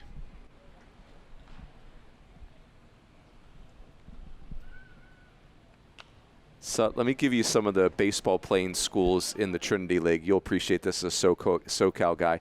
J. Sarah, Mater Dei, Orange Lutheran, Santa Margarita, Survey, St. John Bosco. I mean, you better bring it. Just deep, deep, deep as that one is outside. Garrett Cole is Olu, correct? Yep. He is. And those are we always hear those schools whenever you hear SoCal with a player somewhere in one of our All-American games. It always seems they're tied to one of those schools inevitably. No doubt. Back got.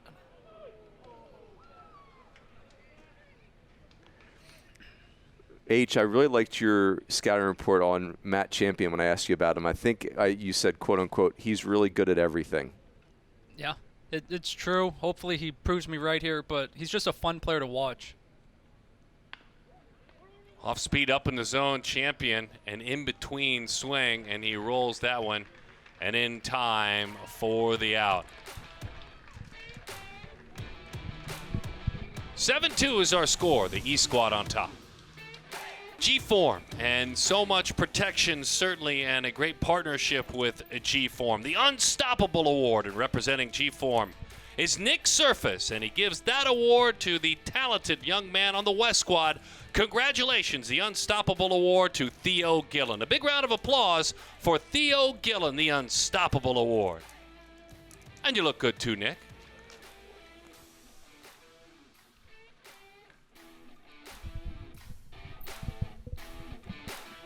Love it. The signs are up. Smyrna Southpaw, Ryan Gold. Love it, love it, love it. That's strong. That's what makes this event fun, there's no doubt. On to the 5th inning we go. Ishan Kambal, another one of our favorites. You and I got a chance to interview him and enjoy who he is as a young man as he takes to baseball and goes to work now. Ishan is a first-generation American. He's of Indian descent. His dad played a ton of cricket and played it well. Awesome. Played it at a very high level, played at the college level. Trotsky Nationals, his talent team. Nilesh and Sonali, his family. Those are his parents. And Aniket is the 7-year-old younger sibling. But Ishan Kambal, an honor student, and he goes to work on the mound. What will we see? So, West Coast type kid, NorCal. Didn't travel a whole bunch this summer. Played in a couple Arizona events early on. Then he comes to the 14U National Showcase. And there he sits 84, 86, touches 87. Pounded the strike zone. The breaking ball is what stands out. It's a short, tight pitch. Tunnels it very well. And he's the type of body and arm that you know is going to throw harder. Of course, he's only 14, and that's easy to say. But he's nowhere close to reaching his physical potential, nor his potential on the mound. Let's find Danny Wexelman with a note down below. Danny? Yeah, so you guys mentioned how he's playing baseball, first-generation American. His dad took him to a Giants game at 6 years old. He told me he fell in love. He throws a fastball, curveball, that's his favorite, slider, changeup. And he told me that he wants to be a role model for Indian athletes. We talked about how we don't see many in the game of baseball, and he wants to be that role model.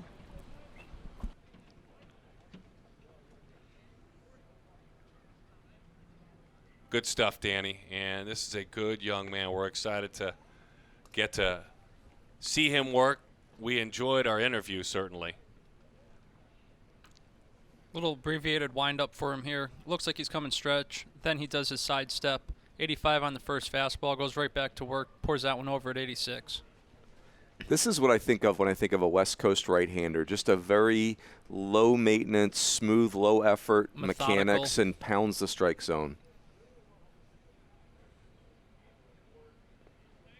Look, it's not always tried and true, but it is funny about certain approaches of like West Coast left-handed hitters or West Coast right-handed pitchers. Again, it's not every single time, but there is a way about baseball out west. Yep. And I mean all the way to the coast. No doubt. No doubt about it. Line drive, middle of the diamond, and into center field. Gold with a base hit. One of the prettier approaches we've seen in this game. Ryan Gold, who we saw the sign earlier, celebrating Ryan Gold out of Smyrna. Thanks for that Smyrna travel team. In the last 2 events, he's been an outstanding pitcher, but he's also 9 of his last 14 in his last 2 travel events. He's really living up to the Evan White comp right there. I mean, that's a good piece of hitting. Working back up the middle. I think the sign over there said Ryan is solid gold and strong sign game. Right. And he backs it up. Pops in and out of the catcher's mitt there. Newstrom still back behind the plate, the Arizonan. Angel Cepeda. Had one of my favorite lines in the questionnaires, and we ask these young men just to be themselves. Bronx Bombers, one of his travel teams. He's out of Union City, New Jersey. And it said, tell us something we might not know about you and share something about yourself. He said, I like to eat meat, a lot of meat, any kind of meat. Sounds like a growing young boy, doesn't it? That's well said. Give me a burger, give me a steak. I second that notion. If you're going to give me a piece of fish, give me 2. That's awesome. I just thought you'd enjoy that. That's a very excellent. real answer. Very New Jersey, and I appreciate that very much. So he performed. He really, truly did at the National Showcase, the 14U National, 89 from the outfield, one on the infield, Jeremy, and threw 85. Yeah, and that was his first event of the summer that we got to see him. Played in some regional stuff, but on the national circuit, that was his first time. He hit one line drive in game that got no higher than the shortstop's waist, and it found its way to the left center field fence, kind of really speaking to the juice in his bat. So Anthony Trelongo, the MVP of last year's game. He's a non-committed athlete. One of the schools he dreams of, just one, there's many, and I'm sure he's hearing from them, Duke.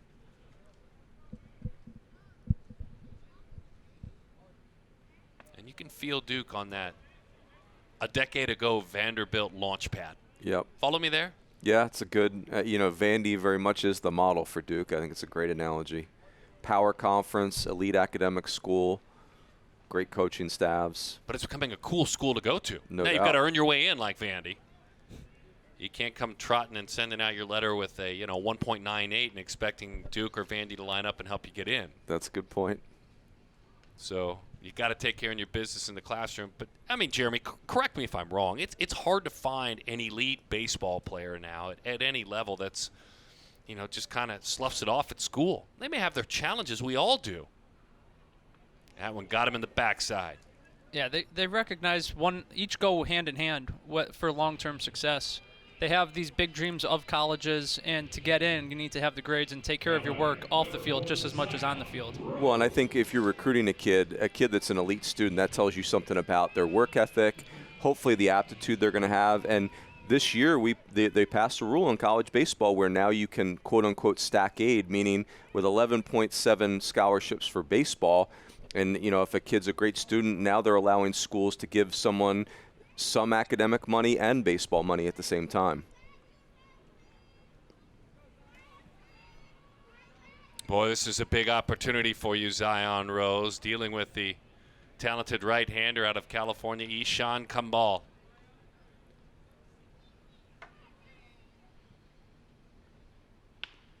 Hit on the ground out toward third, sneaks on by, gets by Purify, a run will score. Rose with an infield hit. And an RBI. And it's 8-2. That's a ball that had Waldrop not gotten to it, just in the hole to knock it down and keep it in the dirt, could have potentially played it another run. Waldrop was behind David Hogg, my apologies. David Hogg, the second out there at third base.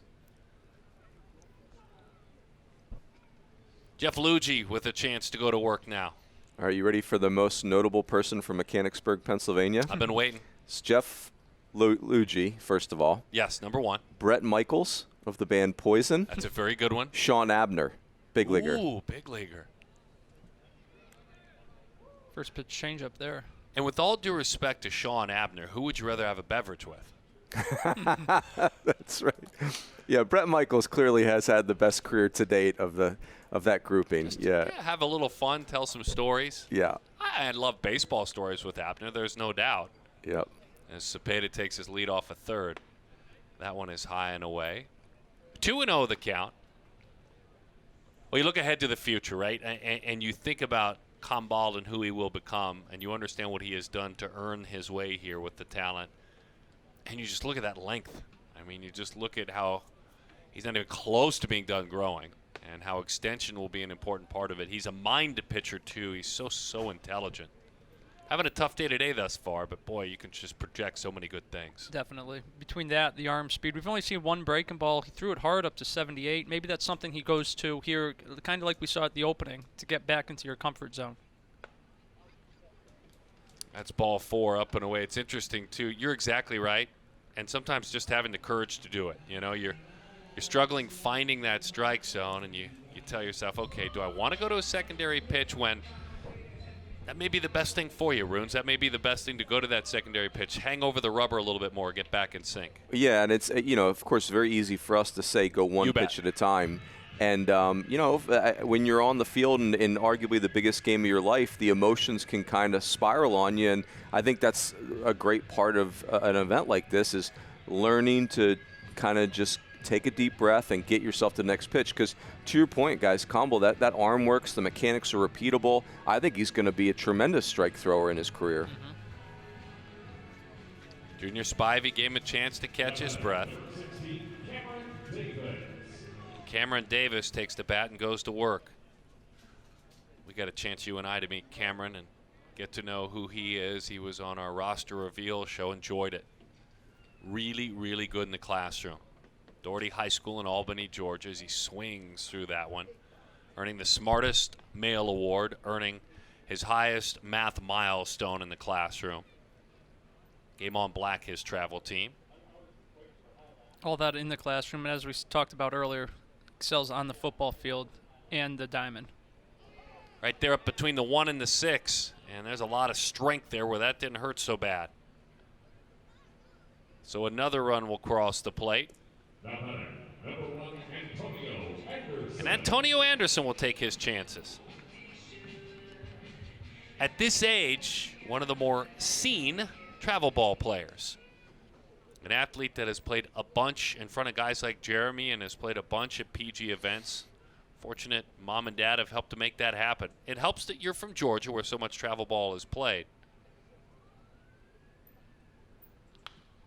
But Anderson pops that one foul up and out of play. That's fascinating what you said, Jeremy, about him being a legit left-handed hitter, because so many, to your point earlier, so many switch hitters, they really don't, they often start out right-handed, significantly better than left-handed, and then you're going to get more left-handed at bats, and eventually the left-handed swing overtakes the right-handed swing, but you can tell he's very comfortable left-handed. Most of your reps are going to come from the left side just by pure matchup. So maybe that helps kind of expedite the process if you stick with it. But, yeah, you usually get the right-handed, go left-handed, try left-handed anyway, go back to right-handed if you can't do it.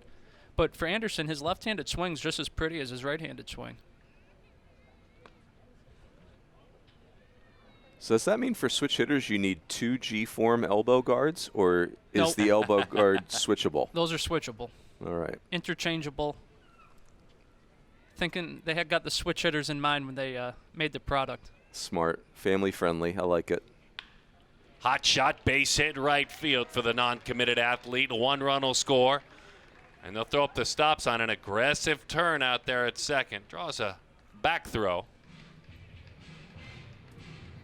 Antonio Anderson with a single and an RBI. Junior Spivey makes his way out to the mound.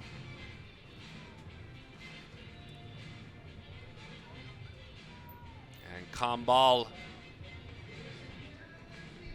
just to protect the arm and the young man, the athlete, make sure everything is done safely. Enjoyed getting to know him on the reveal show, enjoying to watch his future. Tough day this afternoon. There will be so many bright days in the future. As he gives way and looks out to the mound, we'll introduce you to Blake Larson in just a moment. The perfect game All-American Classic yesterday.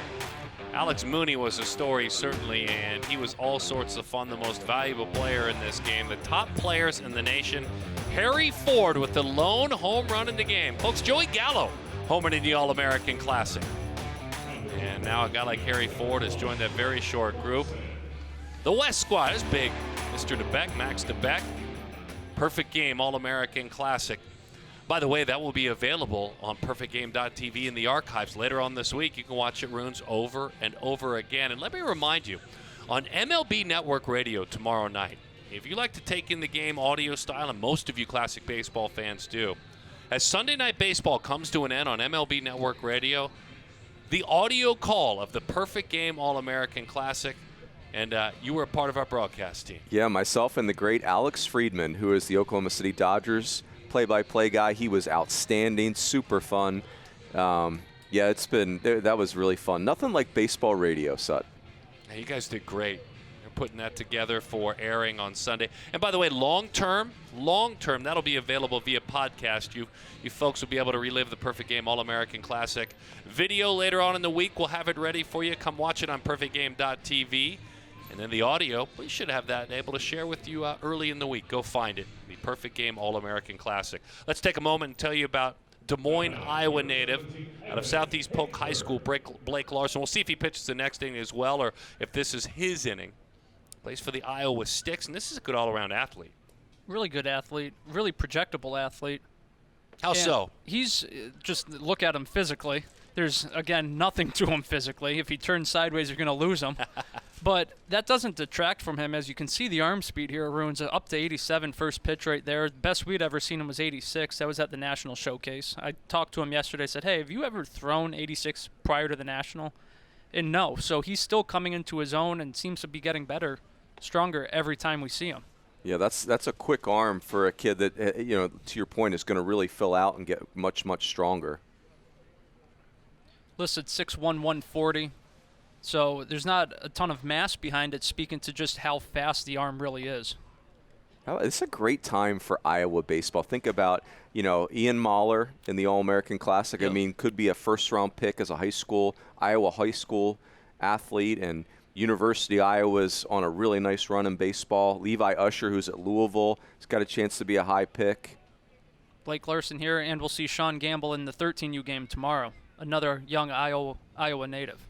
Haven't seen these kind of athletes since Ole Miss assistant coach Mike Clement was back in the Marshalltown High days. Over the inside corner, a strike. Good sink to that one, 85 miles an hour. Beautiful complex just outside of Cedar Rapids, Prospect Meadows, and some great baseball going on. One of the jewels of the Midwest. I mean, talk about fields in plural of dreams. Prospect Meadows. As a matter of fact, as the walk is earned that time, Larson has had some good luck at Prospect Meadows. Not too far from where he is, and maybe that's a part of the growing success of Iowa baseball. You put a beautiful facility in which to play and grow your game, and that helps. Obviously, the home state of Perfect Game as well. 3-2 breaking ball there, bases loaded, left on left. Why not try it? You got the fastball, show it all. And talking with Larson yesterday, came to the National Showcase. I said, after that, how often was your phone ringing with college coaches? And it says it's been almost nonstop. A lot of schools trying to get in on the young left-hander out of Iowa. Daniel Cuvée now. With the bases still full, 12-2 is the score. Swing and a miss, hat flies off. Baseball goes into the catcher's mitt. 12-2 now, but with back-to-back 5-run innings, the West offense is just as capable of putting up a crooked number every inning from here on out. So swings right through that one. Opens up that lower shoulder just a bit. This is the fun stuff. Larson just filling it up, and Cuvée taking his best swing.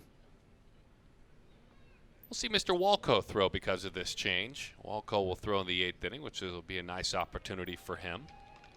The ball's jumping out of Larson's hand right now. There's some life to it. He's got a couple of flying parts to his delivery, but again, the athleticism to be able to be on time with the release point, get the ball out front, and fill up the strike zone.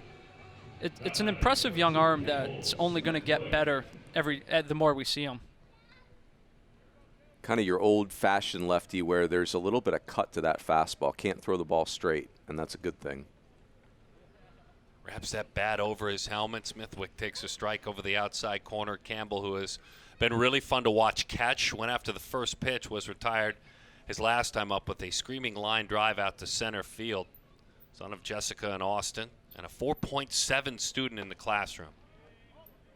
And he takes high. Left-handed hitting catchers. You love them, Runes, don't you? Oh, my gosh. That is good parenting, left-handed hitting catcher. Tell you what. It's well done. Bravo. And you just talked about Mike Clement. He's a young Ole Miss commit. And from your recruiting days, getting a catcher early in the process has to be a huge load off the shoulders in terms of trying to construct a class because you need them. They just don't grow on trees. You need to get the backstop. Yeah, and there's no worse feeling in coaching than feel like you're unprepared at catcher or lack depth at catcher.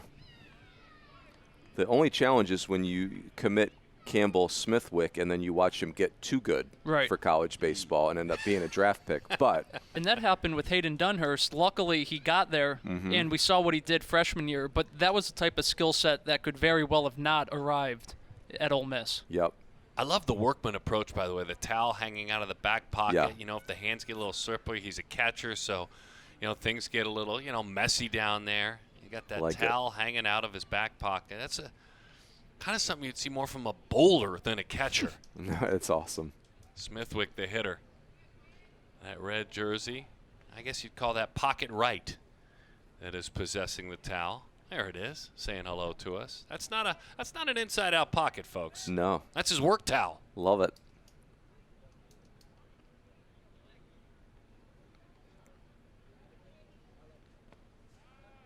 Why are catchers the best? Why are they just the best? I mean, that's a simple-minded question, I know. There's just especially at this age, if you've taken to this position at this age, you're just a little bit unique and different. I just think you can't hide at that position. Every pitch involves you. It's brutal work. Like every day they practice balls ricocheting off their bodies. That's an everyday practice thing. They have to have great arm strength. They have to be able to receive the ball. They have to be able to interact with umpires without losing their temper. There's a lot on their plate. Two of the brethren side by side here, one with a work towel in his pocket, Campbell Smithwick and Chris Newstrom catching the Arizonan behind the plate. And if I'm a coach who recruits one of these athletes, I'm hoping he stays behind the plate. Little roller out towards short, flip, turn, double play. Waldrop started it. Emerson turned it, who, by the way, can catch, as we've talked about. Goshen was on the far end of that one. A lot of offense, 12-2. The East squad on top of the West, 12-2.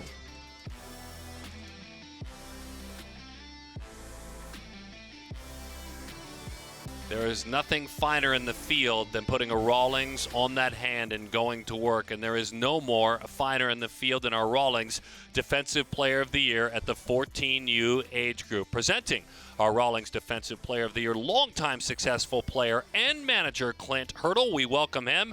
He presents that award to Cade Arambide. Cade, congratulations and a big round of applause for Cade Arambide.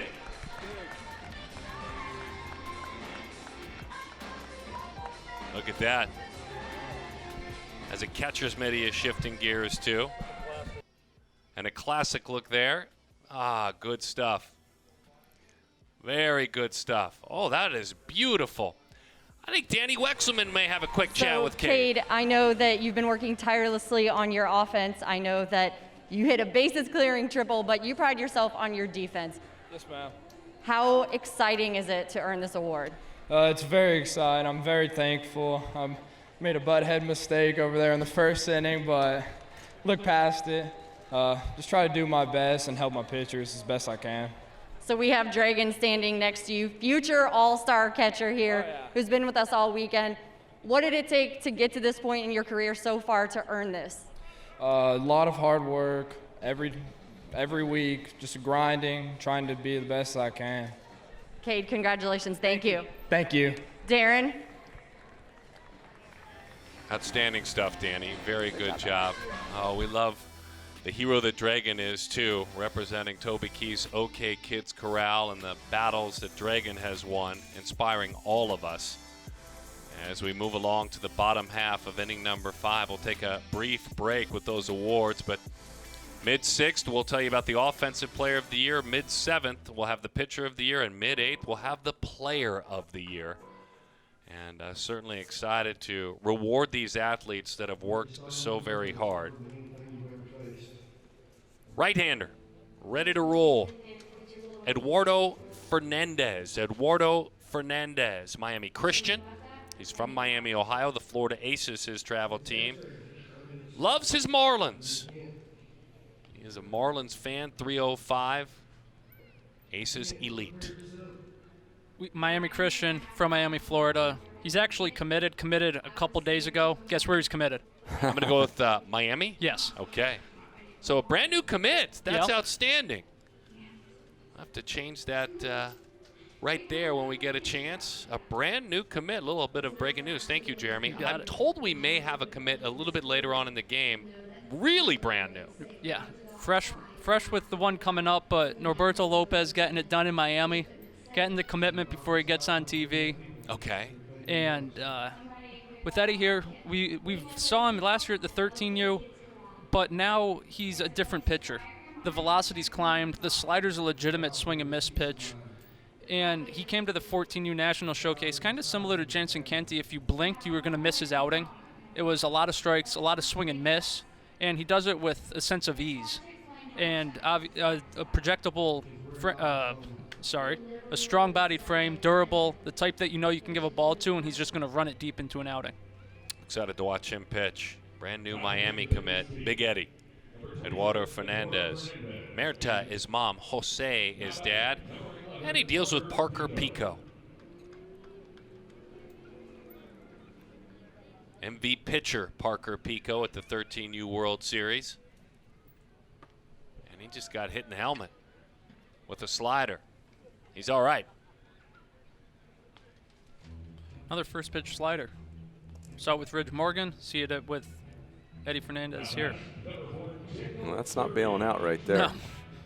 It's moving on in, but OBP. Andy's okay. Showing the toughness we expect out of a Michigander. Probably plays hockey. Maybe. Street hockey for sure. Derek Curiel has been running all over the field, being an athlete in this game. Struck out in his first at bat. Has done a nice job in the outfield when called upon defensively. Swing and a miss. Good breaking ball, downward tilt. Well, that's just a short, late break.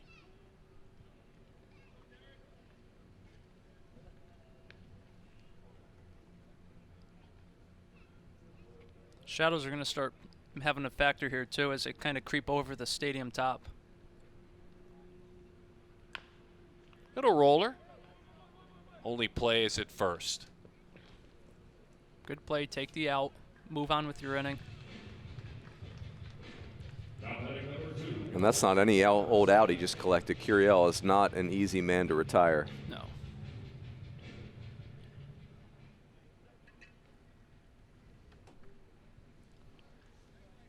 Intriguing player, Colt Emerson. You guys have me more intrigued than the research I did.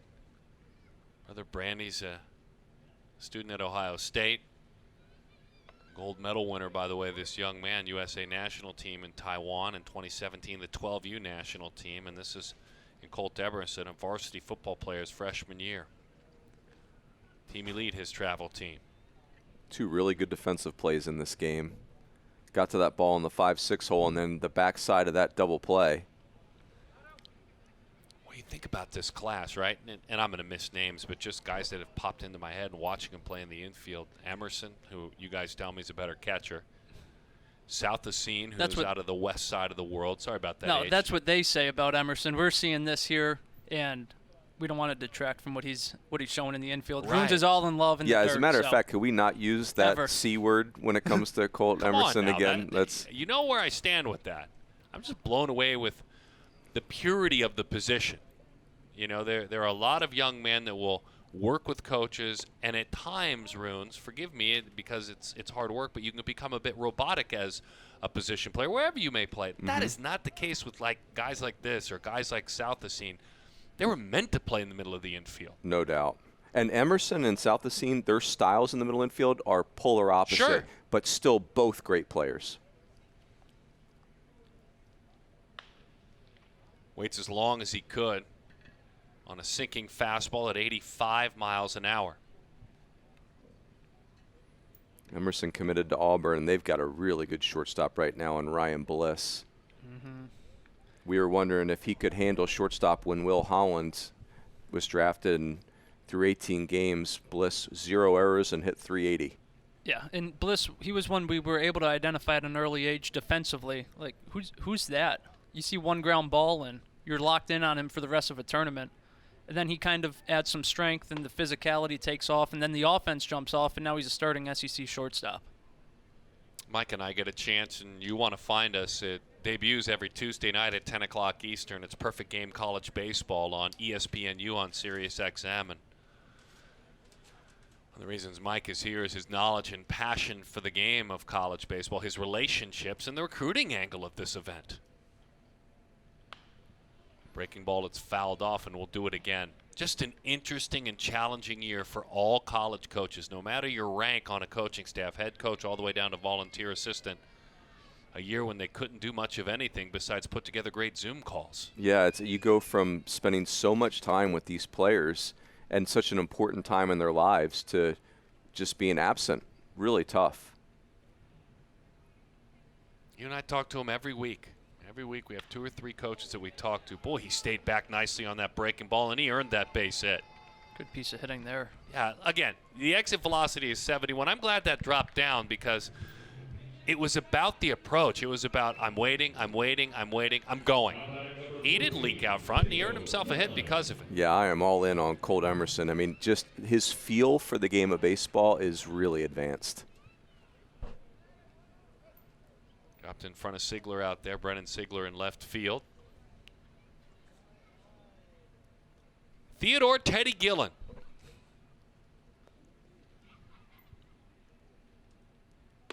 That pitch is high. Runners on first and third now. 1-0 the count.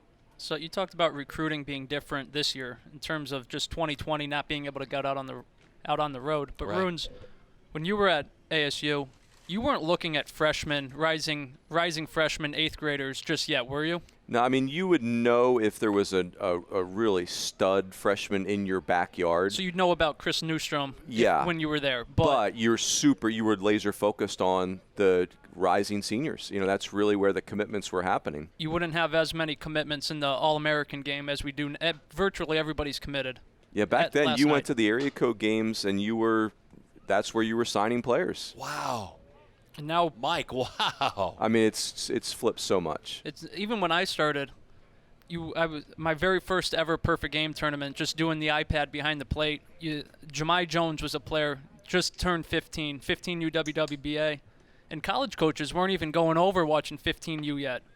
Brendan Rogers was there as well, and you start thinking now how it is, and 15U events are packed. 14U events, the broadcast of who's watching this game right now, it's just everything's changed. It's expedited the process, and now we're seeing how that's working, though. Seeing the young commits get onto campus and seeing who got them right. So back then, you would go to PG National as like kind of your kickoff to recruiting that class. Now it's like, PG National, they're locked and loaded. Now they're watching them to make sure to see how they are and kind of just keep tabs on them before the pro scouts get on them. Those are some great names you just dropped right there. Seeing as a young man, as you saw him.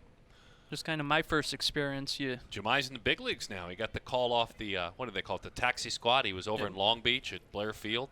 And Rogers has played. It's fun. This is where I find the most fun, the 13U, 14U. As you mentioned now, some of the Select Fest alum have been drafted. You bet. They're in pro ball now. Robert Hassel, Mick Abel, Nick Bitsko all went in the first round this past year. Jackson Miller in the second with Blaze Jordan. And the names are just going to keep coming. We had, 5 or 6 picks this year. Next year, you can almost guarantee it's going to be more, and it's going to be a number that's going to continue to grow. Couple of free agent signees the year before. That tally of the first Select Festival is 7 players in professional baseball. It feels like this game just started. You and I got together, and we were able to get it cranking out. Our good friend Dimitri Young, by the way, brand new high school coach. Congratulations to Dimitri. The hook. So he would join us. And we have Maurice Hampton from that first game, who's playing both football, national champion at LSU, and getting time as a true freshman prior in the LSU outfield. He can drop some names this age, can he? Yes, it's impressive. I mean, that is impressive right there. I think the thing is, guys, not every 14-year-old is projectable like that. We all develop at different paces, but some of these kids, you don't have to be a rocket scientist to look at Rafi Velasquez and said, oh, yeah, like he projects to play Division I baseball. No. I mean, it's some of these kids are just so advanced. It's really mind-boggling. Definitely there's tools here that are almost plug and play at the D1 level now. If you put them in a lineup, you wouldn't think anything of them being a 14-year-old, 15-year-old kid.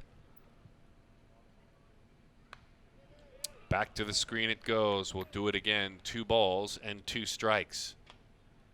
So the arm strength was on display for Velasquez during his 3 innings, and one of his last swings of BP today went out over the 377 foot marker in right center field. Like, that's type of power you just don't find at, as you said, the 25U level. That's right. I've got you covered on the 25U level. 2-2. Ian on the hands. Good pitch. Tied him up at 87 miles an hour. The thing this summer that really stood out for Velasquez is he has that power, but his ability to drive the ball the opposite field. The barrel stays through the zone, stays in it a long time, and he stays through the baseball. While he can impact the ball as hard as others can pull the ball, he's doing it to the opposite field. And that type of barrel strength and hand strength is just something that really stands out. Got a big hole in the right side of the infield if he puts it on the ground that way. Blocked up out front of home plate. And when I think of Long Beach, Huntington Beach, that part of SoCal, Velasquez is who I'm thinking about. The kids that just, they have a great time playing. They play with great pace. Their skill level is very advanced. First look I got at Velasquez this week was him taking ground balls at shortstop, and I thought that was his primary position. How about that? Breaking ball served as a changeup as well. That one really died at home plate, 76 miles an hour, and good tight spin to it. Right on left, real equalizer.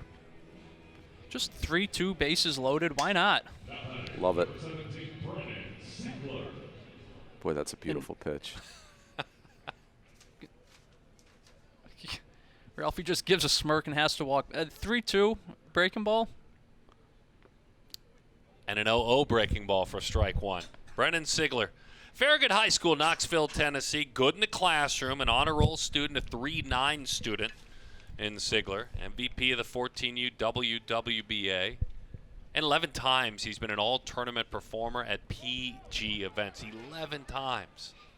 We talked about all the powerhouse SoCal teams. Farragut, we saw Ryan Hagenow in the All-American game just last year, and he's a player that I picked when we did our incoming freshman. I picked him as one at Kentucky that really could just be in the rotation right away. Yeah. Thanks to the pitchability, the stuff, and now you got Sigler kind of following his tail and hopefully following his footsteps. I believe Nick Senzel is a Farragut High player. Breaking ball popped foul. By the way, I know many of you are curious. Marshalltown, Iowa High School, the Fighting Bobcats.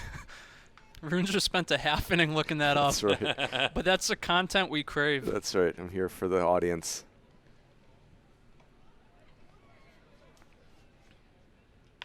Fastball spoils it. Just look at how quick the hands are from Sigler. He can see the ball deep, and his hands are so quick he can get the barrel through the zone and still impact the ball to whichever part of the field. I also think there's a confidence level there. Some kids just know they can hit, and Sigler definitely gives you that vibe. He's in there to do damage. He played for Exposure throughout the summer, and they made the tour of the East Coast, down in Florida, in Georgia, in Hoover, and we have all our scouts stationed all over the country, just covering all of our events at all levels. And knowing that I do cover the 14U level, you get texts throughout the events, and every time Sigler was there, it'd be a different person. One of our scouts texted me, "Hey, Sigler can really hit. Hey, I love Sigler. Hey, Sigler can really hit." Love it. And then I got to see him for the first time in Hoover, where he won MVP at the 14U WWBA, and I felt like I needed to reciprocate and text everybody back saying, "I'm all in too." I love it.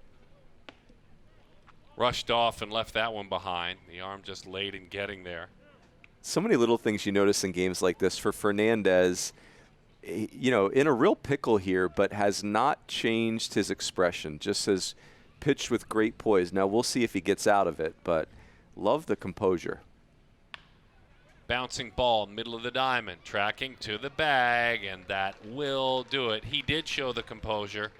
He did get out of the mess and certainly threw a few more pitches than he wanted to in this 12-2 game. End of 5. Perfect game. 14U Select Festival. Back to Oklahoma City in a moment.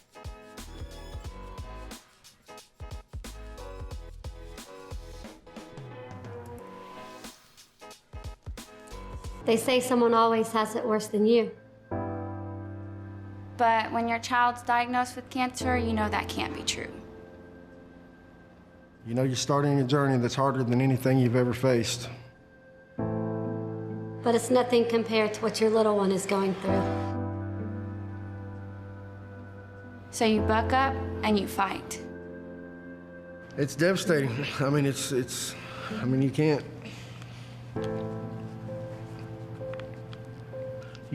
prepare yourself. Driving 2.5 hours, you don't think they're gonna make it. I was scared to go home, but they can't keep you in the hospital just because you're not ready to go home. But we have this place. We have the OK Kids Corral for that. It's nice for Ashlyn to be able to come here and have a room to play in that's clean and know that I don't have to worry about her getting sick, or be able to go outside and not have to worry about something happening to her because the equipment's safe. In our darkest hour, we met people who were thinking of us. Somebody who thought about our kids. We met those people at OK Kids Corral. It's a place to quiet your mind and strengthen your resolve. The corral gave us peace of mind. The corral gave us relief. The corral gave us time to be a family. To have a home away from home near the hospital. That's cost-free to us. It's hard to explain how much that helps us fight this battle. Because we're not alone. You'll never know this side of heaven what you've done for us.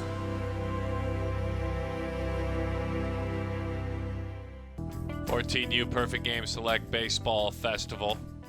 The right-hander warming on the mound, getting ready to take his opportunity, moving all pitchers up an inning. This is Matthew Champion, tying into the PG Select Festival and the PG Cares Foundation. Congratulations to all of these athletes. We just saw the Toby Keith's OK Corral, the beneficiary of it, raising $81,000. $37,000 for the West, for the East, $43,000. Jack Frankel and Andre Modugno and Anthony Trelongo, Parker Pico, really all of the athletes, no matter your ability to raise. There's the legend, Red Solo Cup. Pass me one on down. And Mr. Champion goes to work. Matthew Champion, J. Sarah Catholic ASU commit, honor roll student. Up to 89 at the 14U National Showcase. He deals with Jackson Walker, who singled. Champion here throwing to one of his buddies, Chris Newstrom, both ASU commits. Got Jackson Walker, UGA commit. Again, just really talking about how quickly and how fast this whole recruiting process has jumped up on us.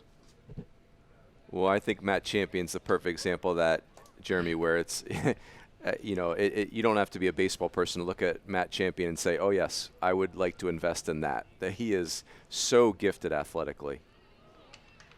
88 right there with his fastball to pick up a strikeout. He's got his ASU neck gaiter on.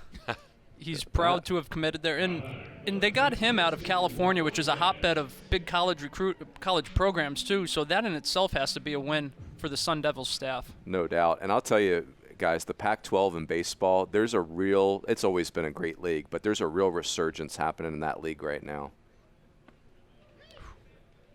No balls and one strike, the count. A breaking ball dumped in there. Feel terrible for, you know, all the kids that missed their 2020 season, but I think about Arizona State where they had a team that could have won the national championship. How about that breaking ball, by the way? 2 in a row back-to-back. I mean, jaw-dropping breaking balls.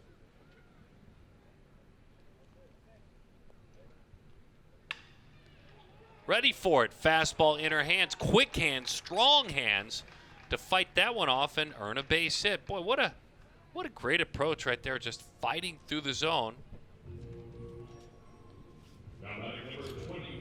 And a base hit for Christian Rodriguez. Saw him on the mound, power arm. You get to see the strength in his hands there. And currently uncommitted, somebody who's on the radar already. Ranked pretty good by us in the 2023 class, younger for the grade, so he's able to play in 14U. And with Champion, that was a two-way battle right there between Champion and Rodriguez. Champion's got more polish than you might think with a two-way. In terms of already showing 3 pitches for strikes, showing refined mechanics, a fast arm, but nothing's taken away by his abilities of watching or refining in the box as well. And how about this matchup? Champion versus Clavon. 1-1 the count, 87 miles an hour. You have to think that Champion's going to go with that breaking ball here, so it's a great chance to evaluate his secondaries and evaluate Bryce Clavon and his how does he handle spin. He saw the spin. It's on the ground. They get one. That's all they'll get for sure. Bryce is a tough one to double up with that 6'6" speed. Yeah, I think that's going to happen never in his life, actually. So Clavon is on in front of Andre Modugno as Electric Avenue walks him into the batter's box. He doesn't know how lucky he is. I cannot remember who sang that song. Sorry, Andre. I'm supposed to focus on you. Vito and Sandra are mom and dad of Andre. He's part of a great volunteering effort, Peace for Paws, involving animal rescue. That's awesome. There's a lot of Jordan Walker on here for another Duke commit who was a first rounder. A good call by you. This Eddie Grant, by the way, Electric Avenue. Well done. Thank you, Jeremy. That was before my time, so I I had to Google it. Well, we didn't need that part, H. Come on now. Quick throw, pretty throw, but it kicks away, gets by Goshen. Bryce showing some football there to get through Goshen. Yeah, he just ran right through him to get going. Umpire noticed it was going to award him the bag anyway. Good throw there from Newstrom, too, on the bag. I agree. Literally on the bag. It hit the bag. Right where you need it. Yeah, Clavon telling Goshen, you're going to have to really deliver a better hit if you're going to keep me from getting to third base. Breaking ball is a strike. A little bit more on Modugno. Let's bring in Danny Wexelman. Danny? Yeah, Andre told me earlier this week, listen, it was a no days off approach to ensure he would make the 14U Select Festival. You mentioned his brother John, who came home. He trained with him. But, hey, we got to mention Mom, because Mom burns sage before every game, giving him positive energy. Aha, thank you, Danny. I like it. Love it. Good stuff. D. Wex, great job today again. She's your co-host a lot on that college show, too. Yes, awesome. We're lucky to have her. What a great talent. Out towards short, fielding, firing, and in time for the out, that is Parker Pico. Don't go anywhere. We're going to give away a little bit more hardware. 12-2 the score. Great partnership with amazing technology. Evolve your game through Diamond Kinetics. Representing Diamond Kinetics is Jared Goodwin on behalf of Perfect Game. Our Diamond Kinetics Offensive Player of the Year is Brendan Sigler. And a big round of applause for Brendan Sigler and who he has been as a hitter. Not only that, but he's outstanding in the classroom. Just about a 4.0 and honor roll student. 11 times all tournament at Perfect Game events. Mr. Sigler and who he is as a player. DK Offensive Player of the Year, H. Yeah, that's not too much of a shock there. We talked about what he's able to do with the bat, how often he's produced. And he's one that, as the body fills out, you have to believe the run tool is going to only quicken. The power is going to come. And in the outfield, he already stands out. The bat is the calling card right now, but he's got a bright future ahead of him. And I've heard you guys mention that he was MVP of no less than 17 different events, so that success that leaves helps. clues, yes. Well, we've seen Antonio Anderson just about all over the base paths. We've seen him work defensively. But Antonio Anderson, the East Cobb Astros, you see shortstop by trade, but pitcher and extra infielder as well. So Antonio goes to work. Who is he as a pitcher, Jeremy? It's kind of just a continuation of what he is as a shortstop, as a bat, and that it's refined, it's smooth, it's methodical, but yet it still stands out. He's going to be mid-80s. He's got a feel. He fills the strike zone. And similar to Champion, where he may not focus all of his attention there, but if you didn't know that, you would think he did. I think in college baseball we have 11.7 scholarships for a 35-man team. When you can have a player of this talent level that can do both, I mean, think about the impact Brendan McKay made for Louisville. And it's easy to throw out, oh, he's a two-way, but what goes on behind the scenes, having to do your infield work, having to run your polls as a pitcher, having to do BP, you have to do twice as much work, but when it works out, then you're happy to have it, and the player gets to excel in many facets. No doubt, because being a one-way player is hard. George Wolko will pitch in this game. Good low target behind home plate, and it is dotted by Anderson. Anderson dealing with Campbell. Smithwick back there behind the plate. It's coming out of his hand firm right there, 88 miles per hour. Downhill, as Rune talked about earlier, hitting his spots. Smithwick behind the plate doing a good job receiving them.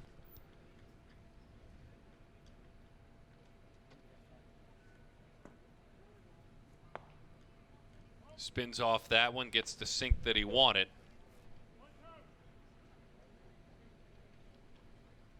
Volkal's one bat that you can dream on him for days. He's 6'6". He's versatile. We've seen him play first base, third base, outfield, and we'll see him pitch later this game. How about that changeup? Swing and miss changeup right there. Again, he's a two-way. Throwing a changeup like that up to 88, still 14U eligible. It's just a tough pitch to hit. Yeah, that's a really good pitch. Ty South the scene now. Athlete meet athlete in this matchup. Inner half, 88. An easy 88. How about that? Smithwick's getting really low behind the plate, too. Anderson's just hitting the knees early on and hitting his target more impressively. South the scene hugs the line to the right side. How about this, H? I give you this as we see Anderson pitch, who also plays in the field. South the scene recently was an MV pitcher. Oh, yeah. MV pitcher. Look, we know him as a great shortstop at the 14U West Select National Championship. Went 7 and struck out 8 in his outings. That's crazy. And he does it having fun. He'll be low, maybe touch mid-80s, but no pitcher's gonna look the same. He's gonna double pump leg lift. He'll pause, and he'll quick pitch. Little roller out towards short. Little head first dive, and the arm was flashed and fired across from short. Big old arm, Trelongo. Trelongo there. He made a nice play with the footwork to come in to end the last inning, and you see him here with the arm strength and gets tied by half a step or half a slide. So we need South the scene not to do that anymore so he doesn't blow out his shoulder. But the reason he did that, the intent, how bad he wants it, we want that to never change. Right. That is 100% awesome. That's Junior Spivey's going to tell him about that right now. Chris Newstrom takes a strike, 88 miles an hour, just off the plate. Actually 1-0 the count. Pretty good pitch. Loads that back leg up, swings right through that one, does Chris. Hiking, you can do that a lot in Arizona. That's one of his favorite pastimes.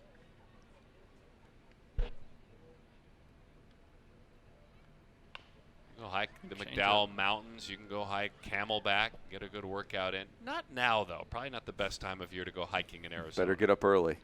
Real early.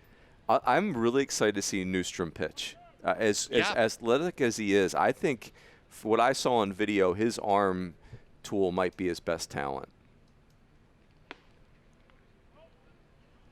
That one is high, 2-2 the count to Newstrom. You pointed him out earlier. I'm all in on Campbell Smithwick, by the way, Sut. He is really fun behind the plate. Would love to pitch to a guy like this. Off speed, that one is fouled off. Well, Newstrom loves an Arizonan. Now, he's not a Diamondback, but a guy from Arizona. One of his guys that he loves to watch is Cody Bellinger, high school product out of Arizona. Favorite of a lot of kids around the nation, I'm sure. Yep.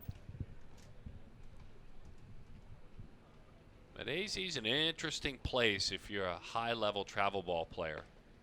Because of the way things work, you may find yourself liking Cody and then having him stop by your cage to hit. Yeah. Just happens a lot in the Valley. It's kind of the baseball community in Phoenix has got a little small town feel to it. Yes. Despite the fact that there is just an incredible volume of high-level players there. And a lot of them make their home there in the off season, and half of the game comes there for February and March.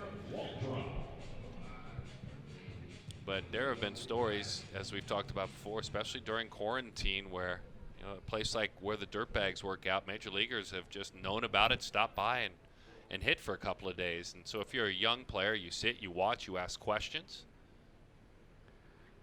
Never forget, way back in the day at Arizona State, you know, pro guys would come in early for spring training and use our cages at times. Watching Josh Hamilton hit in a group with Dustin Pedroia, Ellsbury, Jacoby Ellsbury, and Andre Ethier, and Hamilton made the rest of them look like Little League players. That pitch is low. We've been talking a lot about Campbell Smithwick. Danny Wexelman has a note. I had to get in on the action, guys, so I talked to him earlier. His dad, Austin, is the one who got him into baseball. He played at Western Carolina, and guess what? Dad caught too. And so I asked him, what are you most proud of about your game? And Jeremy, this is where you come in. You called this. He's most proud of his receiving game and stealing strikes. Him and Dad go over all those fancy StatCast numbers that catchers make their money on, and he's got them. Good stuff. Had an accidental on cam by D. Wex. That was a voice of. She deserved that on camera back there shooting across. Just great research today down in both dugouts. These athletes love telling stories. Good mask discipline by D. Wex there too, by the way. Well Yes. done. Bravo. Yeah, when there isn't time, the players handed a cleaned up microphone. And in fact, the mask goes on if not. Having fun through 6, the Perfect Game Select Festival. 12-2 the score. The E Squad on top. Chickasaw, Bricktown Ballpark in beautiful Oklahoma City. We'll be back with more of the best 14U players in the land. This is the most important part of my game. It's like your girlfriend. Like, you take care of it.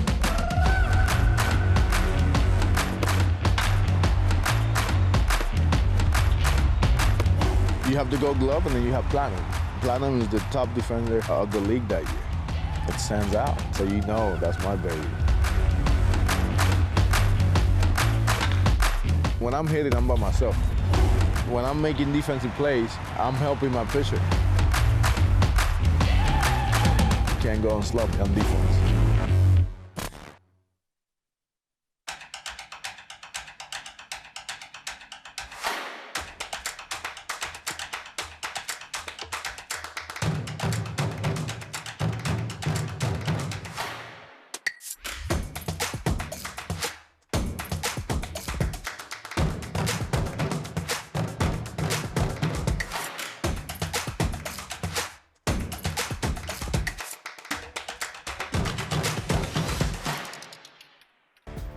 Beautiful Oklahoma City, this gorgeous ballpark, and some of the best hosts we've ever been around in facility and in personality and in hospitality.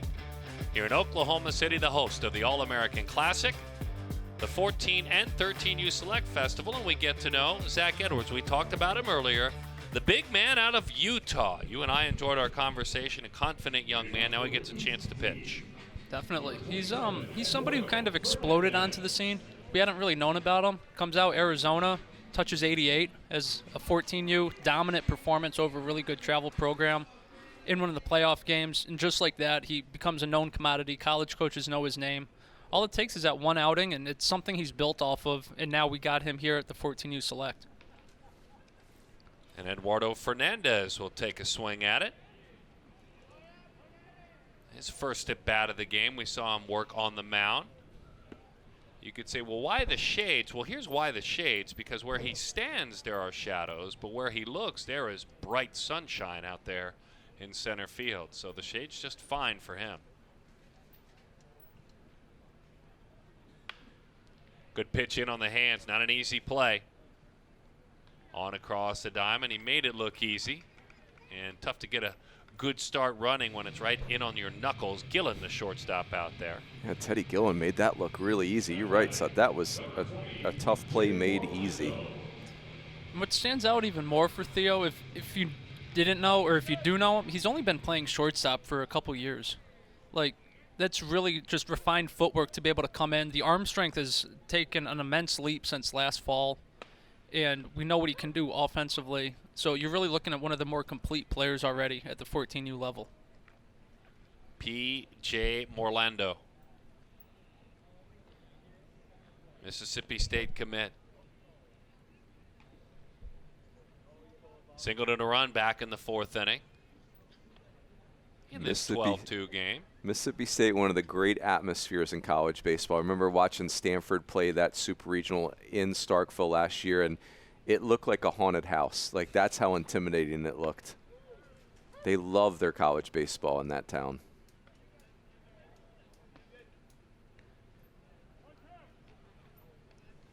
South Carolina native, so the Gamecocks are right there, somewhere close to where PJ lives, but Mississippi State is the one who got him. For you, when you went into another state within league, near another team rather, in conference, what was that like to be able to pull out an impact-type player? Yeah, I'd say it's one of those things like I think about Pedroia when you say that. Obviously he's a NorCal kid, and he really wasn't focused on Stanford, but Cal was a program we recruited against, and it's a big deal. It's almost like you're announcing another area that you can, because younger players in that area see that happen, and then they start to consider your school. It's not just a player to commit; it's an impact-type player. Yeah, you're almost creating a pipeline, Right. creating a roadway. 89 there from Edwards. And just to throw it out, Orlando's line drive out to left field was caught by Colt Emerson. Colt Emerson. Anywhere on the field. In on the hands. Emerson will play it on a couple of hops and get it back in. Molinex with a base hit. His 3rd at bat. He's impressive, H. He's good. He's the type of player that you just let him go, put him at the top of the lineup, and just let him find barrels. So valuable, that experience playing kids older than you. It brings out so many good qualities. Hit on a line, grabbed out there. Brandon Oliveira gets his opportunity to swing the bat. The young man out of Miami, Hialeah, Florida, the Miami commit. Oliveira, they got him that time.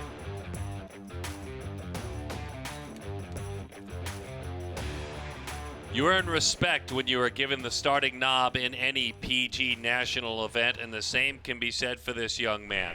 He wears number 9 on that East jersey, and he has earned the respect by getting that start. Jansen Kenty is an Alabama commit. Georgia Jackets, one of his travel teams out of Noonan, Georgia. And joined down there by the legend, so many decades in the big leagues, Flash Gordon. A big round of applause for Perfect Game's Pitcher of the Year, Jansen Kenty.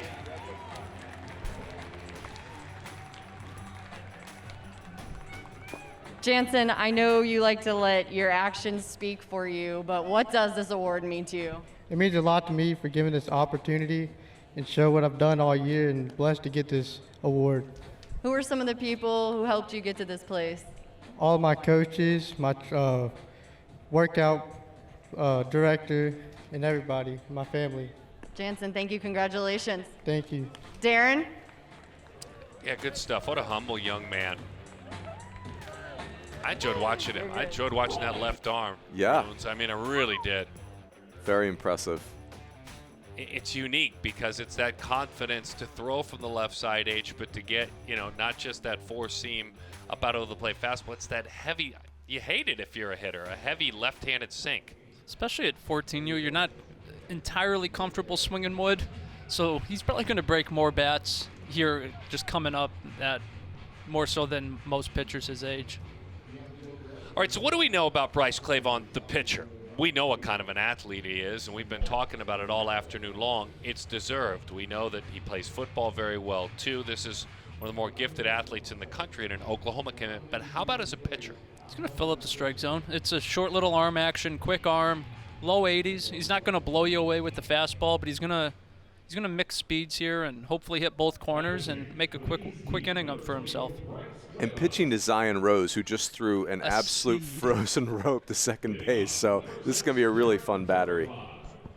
I wasn't sure you saw that. I was going to bring it like that was knee high all the way down. Lightning bolt. So Clavon ready to roll now. And he deals with Jaron Purify. Purify made an early out last time, and we didn't have as much of a chance to talk about the young man. Jay Purify, JP, they call him. He gives a lot of credit to Betty Moore, his mom in his life, for how much she has meant, calls him the hero in his life. Out of Detroit, Michigan, Little Caesars. And there is an Illich that runs that program, carrying on the family name of Tanis Illich, who's part of the ownership group for Little Caesars and the Tigers organization. Also a travel ball dad and a travel ball program put together by Mr. Illich, Little Caesars Travel Ball. That's awesome. I was trying to figure out when I saw the Little Caesars travel program listed on some of these kids. That's really neat. It's awesome. And we'll see tomorrow Jose Perdomo's played for him throughout the year, throughout the summer. And they're based mostly out of the Midwest, and they got some high-end talent. Do they have like a pizza-based alternate jersey or what? You have to. You They got don't, to, right? but they yeah. need to. Let's Yeah. get on that. You're not stopping at any other pizza restaurant after the game. No, that's well said. That one is Bob Fowl off to the right side. You're not opening Yelp. You're not looking for the best local pizza spot. You're going to your local Little Caesars, even when you're on the road. No doubt. Anyway, Purify, classy young man, active in his school. He's at University Liggett. Basketball, baseball, too. He will play at the varsity level. A couple of years ago, in 2018, part of the Little League World Series, and he earns a walk.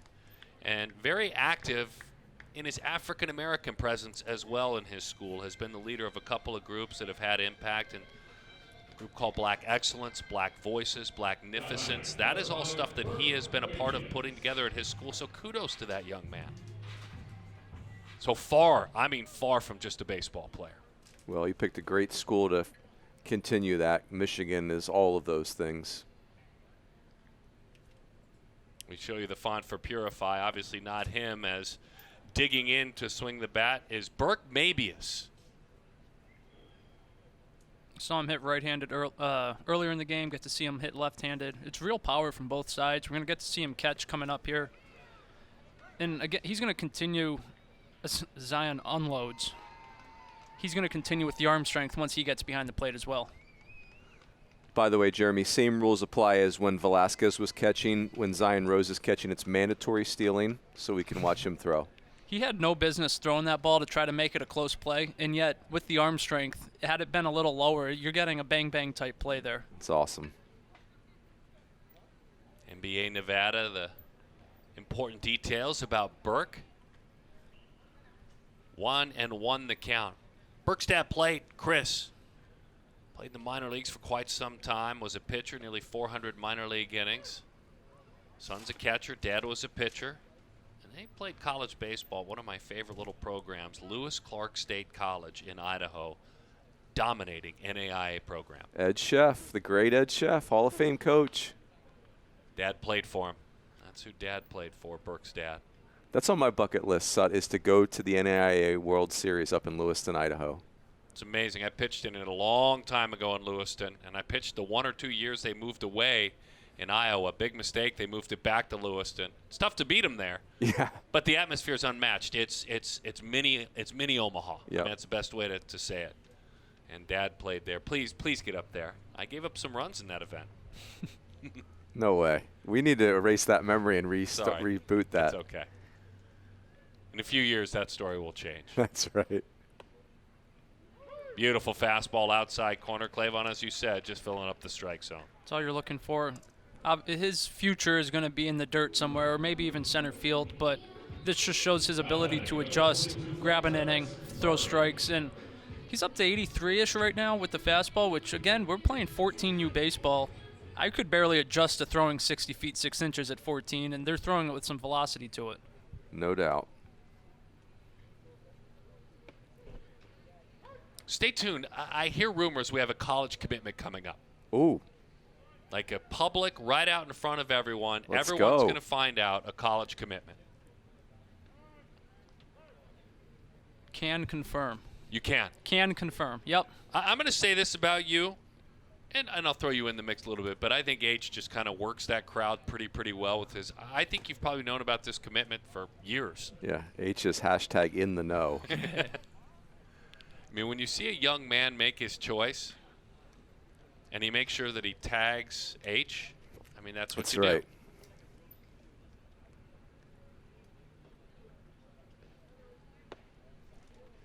This is really fun watching Clavon pitch, but watching him run the bases in this game, that's something special. That is, he has the entire stadium's attention when he's on the bases. Now imagine him doing that with a football in his hands and running down the sidelines. I can't imagine him not scoring on every play. I'm trying to picture him getting tackled, and it's not computing for me.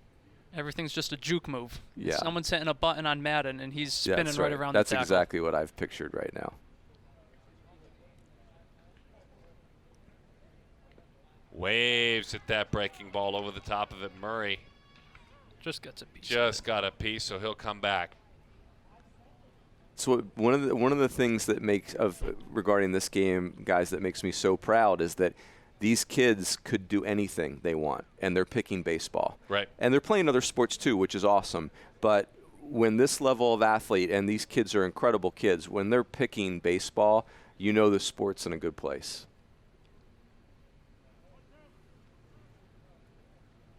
All kinds of sleeves being rolled up on the field right now. At that lead arm, gun show is open for business. Got that back arm, the trail arm. The 1-2. Good pitch. Just off the plate. That's awesome. You should have a little personality in the batter's box. I couldn't agree more. Yeah, like that should be part of the game. Just a comfort thing for him, too. It's not something he's just doing now. He did it all throughout the summer. Well, and Jeremy, when you have big biceps, sometimes the clothing gets in your way. I do it every so often with the radar gun. My radar gun arm. I'll roll it up. Yeah, that makes sense. But I need to make sure there's 4 layers of sunscreen on because I got to stay out of the sun. That's a good call by you. Love it. Good tan line we're going right now. I like that. Radar, gun, biceps. How about that? There's Was got to be not aware something of that. you scouts grade one another. 3-2. Because the arm goes out. You got to have the strength and the bis and the tris and even the shoulder, the traps. That's awesome. I mean, there's some long games with a lot of radar gun out front. 3-2 the count. Lataris definitely has me beat in muscle, though. So okay, fair. Boy, some close pitches. Lataris hustles down the line. Runners on first and second. For the home run challenge winner, Miles Goshi.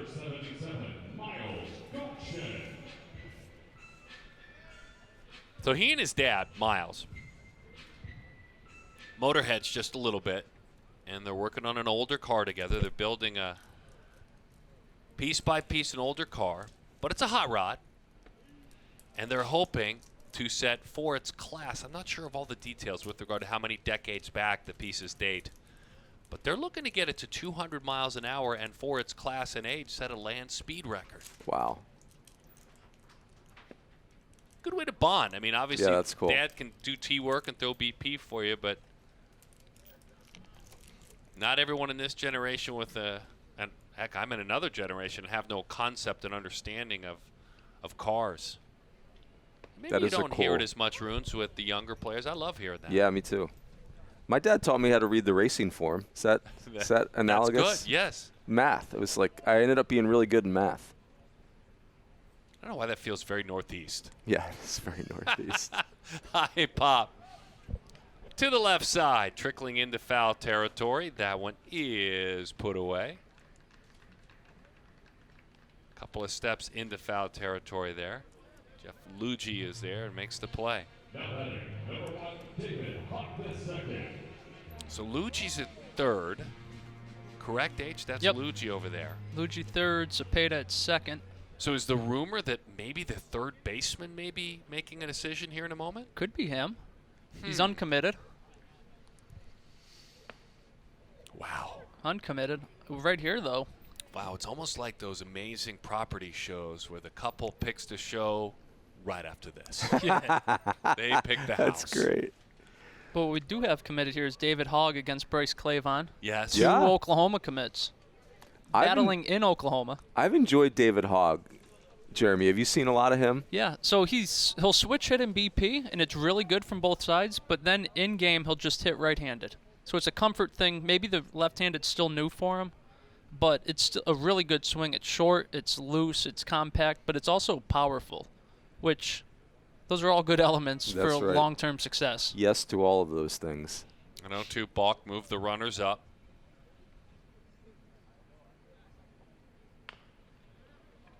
Hogg rolls it up the line, and it slips right on by Luigi. Big aggressive turn. Now we've got to play at the plate.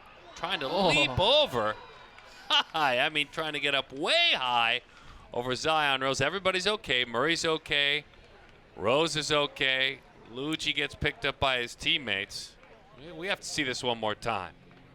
Then we'll have our commitment. He got up there. Yeah, Lataris Murray, this is national high jump champion. Ooh. That's high. Wow. A little behind the back flip by Zion Rose. So let's All right, so we've got a commitment going on down there. I think we're ready. All right, I'm with Jeff Luigi, and this is one of my favorite parts of these events. You've decided to commit to school with us here at the 14U Select Festival. Jeff, where have you decided to go to school, play baseball, and get an incredible education? Duke University. Amazing, congratulations. And Jeff, how did you come to this decision? Yeah, put that cap on proud. How did you make this decision? Truly, I just felt like I had a great relationship with the coaching staff. I love the direction their program is going in, and it's a great education. Nothing can go wrong. I know that Miss Schrader is your favorite teacher. I know you pride yourself on your grades. Why is school so important to you? Really, it's just what if baseball doesn't work out? It's a second option and options that I want to pursue. That's amazing. Jeff, congratulations. Thank you. Darren. All right, Mike Rooney, you get to break this down and talk a little bit about, again, the Duke program and that commitment, where they're headed. Well, you know, Chris Pollard has done an amazing job there. Josh Jordan, his recruiting coordinator, is a guy we see constantly at the Perfect Game events. And, you know, it's a program that had struggled in baseball for a long time. They had not been to the NCAA tournament since 1961, got back to the tournament in 2016, and then in 18 and 19, they're in Game 3 of Super Regionals. You know, we talked about Alex Mooney, the All-American Classic MVP is a Duke commit, and this does not surprise me. They are recruiting at a very, very high level. That's fun. That's fun. That's good stuff. And it was a great delivery from him. He nailed it. Confident, well-spoken, going to Duke. He had been running around all over the field just moments before. By the way, because of, you know, a pitcher earlier not being able to get through an entire inning, we see George Wolko get a chance. This is a nice surprise when you have a player that gets a chance to work that wasn't going to work. And by the way, Wolko was supposed to be in right field, and now Southacene is in right field. Why not? Of course. So he heads out. Here's George. So, Runes, you were talking about all these players who are so great at so many sports. At the 14U National, first time seeing George, I go up to him. I just ask, "Hey, you play basketball, right?" Obviously, he's 6'6". I said, "Are you any good?" He just kind of looked at me and smirked and said, "Yes, sir." That's a great answer. And then I kept asking, kind of pursued a little bit, and he rattles off how he averages like 20 points a game, this, that, and the other. And it's like, you're more than just okay at basketball. That is awesome. I love it. And he just threw 88 on that last fastball. There's a ton of length and a ton of leverage to take advantage of. 86, and it gets a swing and a miss. Well, I'm glad we snuck him in here because this is impressive. And then you see this on the mound, and you're like, well, there's your future. And then you realize he's a left-handed bat with some of the easiest loft off the barrel that we've seen this weekend. And South Carolina's got to be happy to have him. Yeah, like left-handed Richie Sexson. Hey, by the way, at the end of this inning, Perfect Game will present the Player of the Year at the 14U age group. He can't throw it straight if he tries, too. No, that's... Right under the swing, right under the bat. That one is fouled back to the screen. Working around the zone at 6'6", to just be able to be that coordinated, that in sync with your delivery, kind of speaks to his athleticism as well. Of course, he also works out from first, third, he'll play short, he'll play left, he'll play right.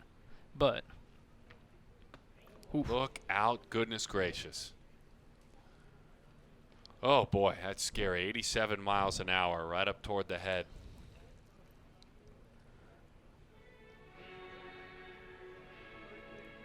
South Carolina, under Mark Kingston, they have gotten really good really quickly. Their entire recruiting class this year, nobody drafted, and it wasn't because they're not great players. It was because it was a 5-round draft, but it's going to get exciting in Columbia in rapid fashion.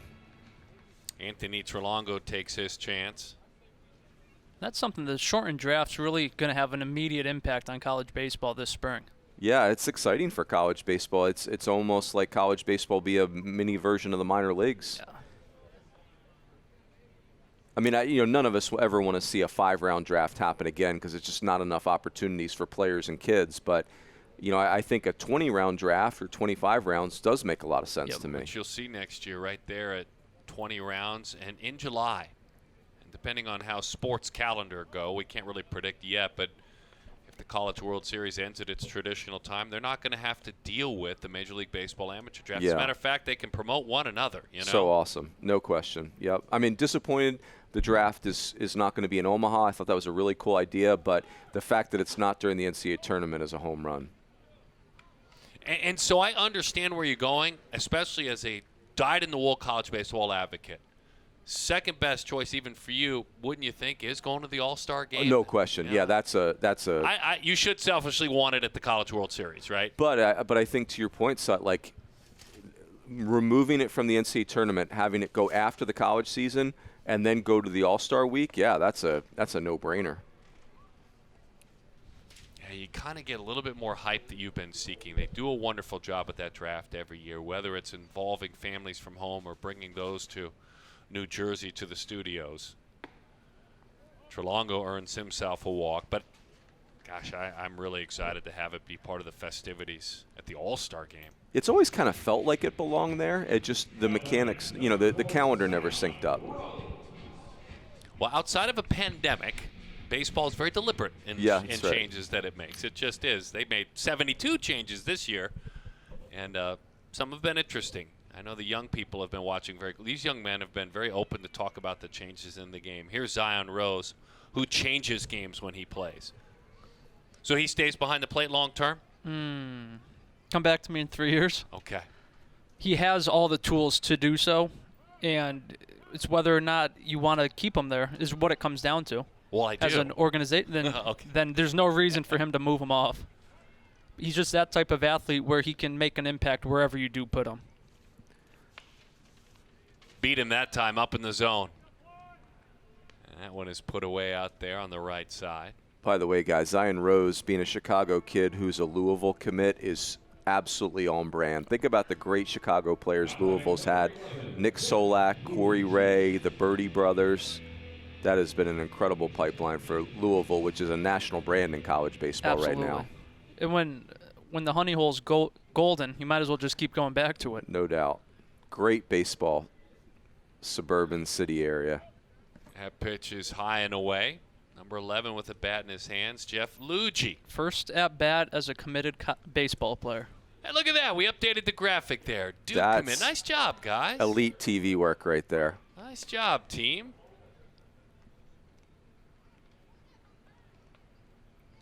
.87 miles an hour on the pitch that missed. 1-1 the count. And a stolen bag. Best 14U players in the land in a year in which we wondered what summer would look like and summer baseball would look like.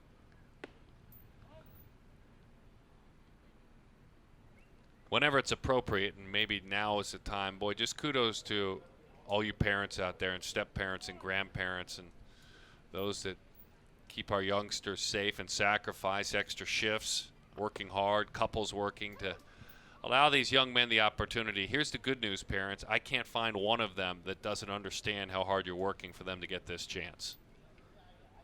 Totally agree. That these opportunities are not lost on these kids. That one skips by far enough to play to run. So the E squad adds another one. Cepeda, come on down. We were working yesterday in the broadcast with ESPN's Clinton Yates, who started the Undefeated, works on Around the Horn, other great shows, Undefeated podcast as well. And they talked a lot about the heavy lifting the families do. And he, as a bit of an outsider, noticed that, the all-in game of families. There's so much that goes into it, but events all over the country, the hotel nights, the meals, everything adds up quick, and not to mention the time commitments too. Cam Davis. That one is high, an easy 85 miles an hour.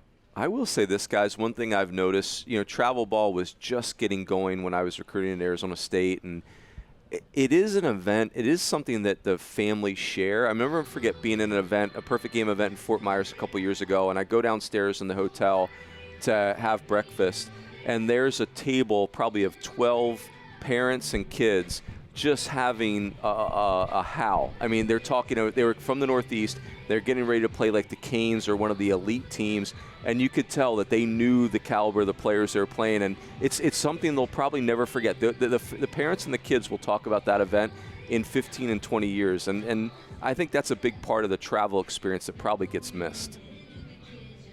Oh, I've seen many a dad and mom very saddened after an event like Jupiter comes to an end. Yeah.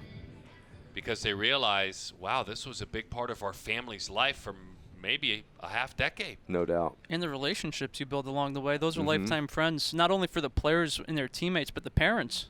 You spend a couple hours. Oh, boy, got him in the helmet. Yikes.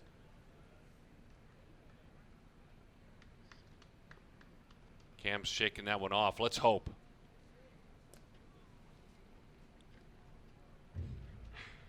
Out there at first. And here's Antonio Anderson.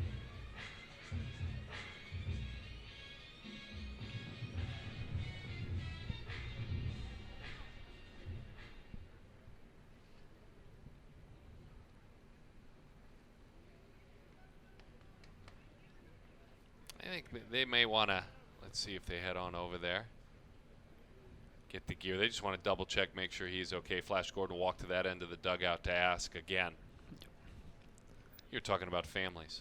Oh, they spend a couple hours behind the backstop together every day too. You start going to dinners with them and spending time with them as much as you do your own family. That they become almost an extended part of your family. Anderson, high fly ball, left field. It's carrying. It's tracking. It's still tracking, and it's down over the head of Goshen. There's a race on the base pads. Anderson with a huge, huge turn. Able to plate just one. That ball just kept carrying. Really simple flick of the wrist. Impressive, huh? Whipped the barrel around and did not think it was going to go that far. That's why they only plated one. It looks like it was just going to be a routine pop-up that just kept going. Looked like a can of corn off the bat. Goshen, the left fielder. This is the approach. But a beautiful approach in which he let it travel deep in his stance. And right back to work, the right-hander misses high. Another Alabama commit. Yep. Hager was a name that really burst onto the scene this summer.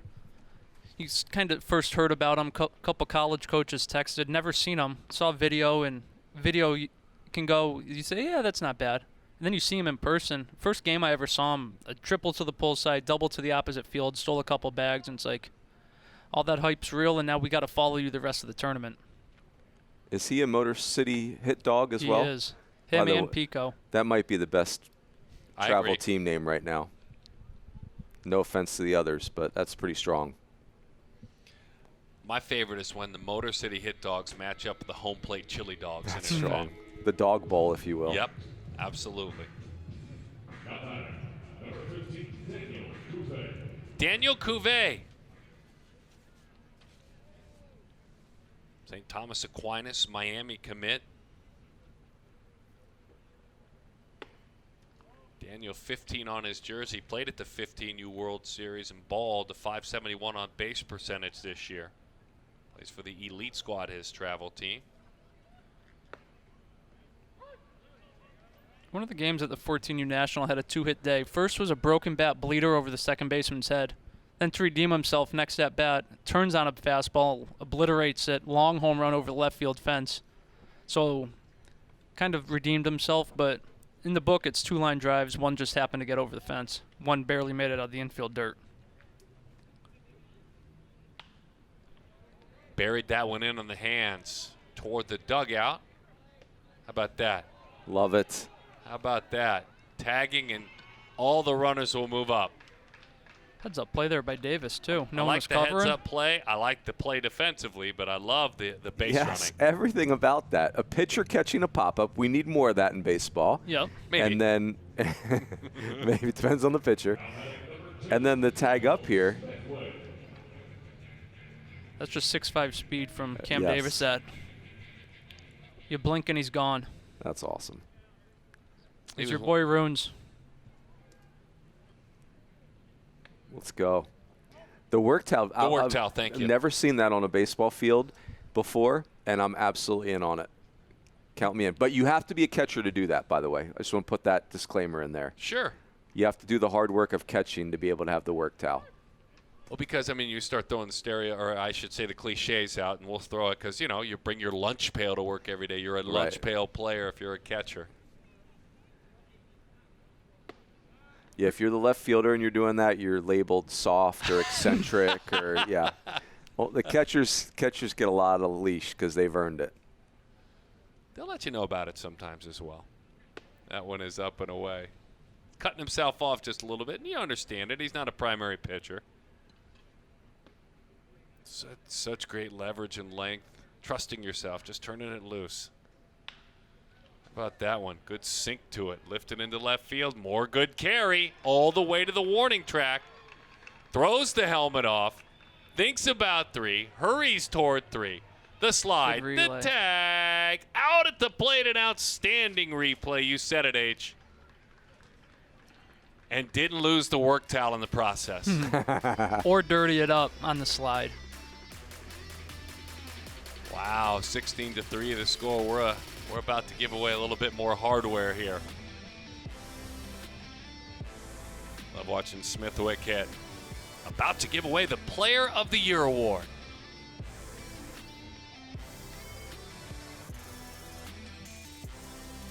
So much has been accomplished by perfect game athletes throughout the last couple of years, but nothing more special than the year that has been put together by a young man out of Southern California, Orange Lutheran. Presenting the award of the Perfect Game Player of the Year is Ben Ford, founder and president of Perfect Game, Jerry Ford, and World Series champion, Luis Gonzalez. Ladies and gentlemen, the Perfect Game 14U Player of the Year, Derek Curiel. And a big round of applause for Derek.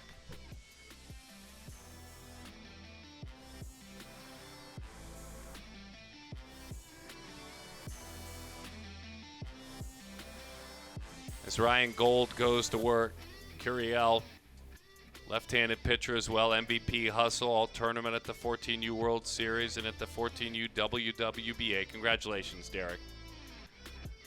Well, we talked about the following in the fan club for this talented left-hander, Ryan Gold, out of Smyrna, plays for the Smyrna Slammers. We also shared with you that at the 14U Elite Invitational, Gold went 6 innings and struck out 14. So now we get to see him pitch, H. He's one player, one arm that Todd Coffey, one of our scouts, former big leaguer, saw this summer, was excited to send in a report about him. And you start looking at the stats, and you have to hit refresh and see if those stats are for real. And sure enough, both ways, 1 or 2-way player of the year, and on the mound is where he's really, really dominant this summer. Boy, that front side stays closed a long time. I bet you it's a really tough look for hitters.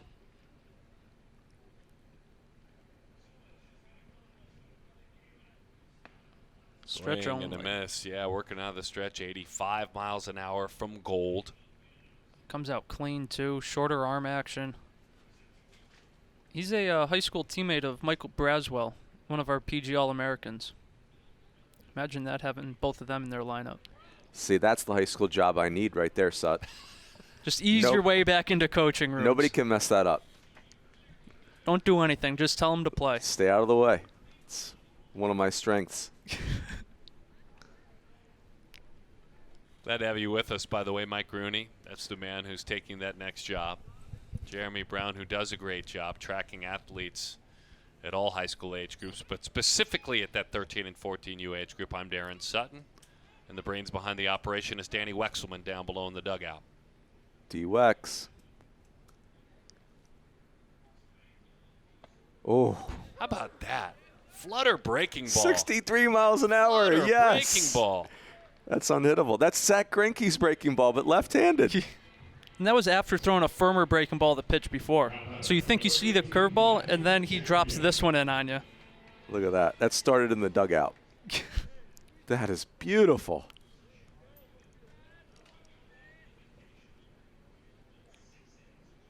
Born to pitch and a comfortable delivery, and then come back and do that at 85. I just naturally dotting that down and away spot. So there have been so many good numbers in the high 80s that we find ourselves as Matthew Champion takes his go of it. The Arizona State commit.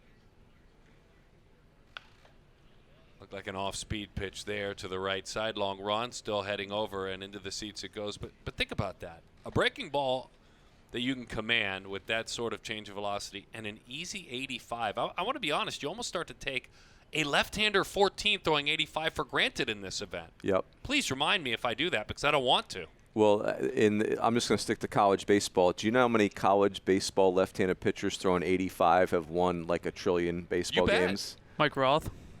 Yeah. Great example. He One won of the 2 greatest trillion of all though. time, yeah. He won 2 trillion and 2 World Series. Yeah, 2 World Series. Almost 3. Remember his final year, Arizona beat him in the College World Series 2012. And made it to the big leagues. Not a bad career. Nope.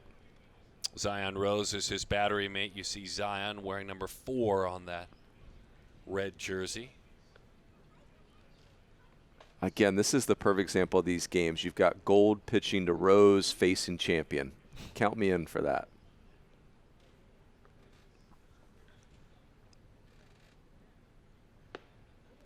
Chases a fastball, 86. Snuck it right by him.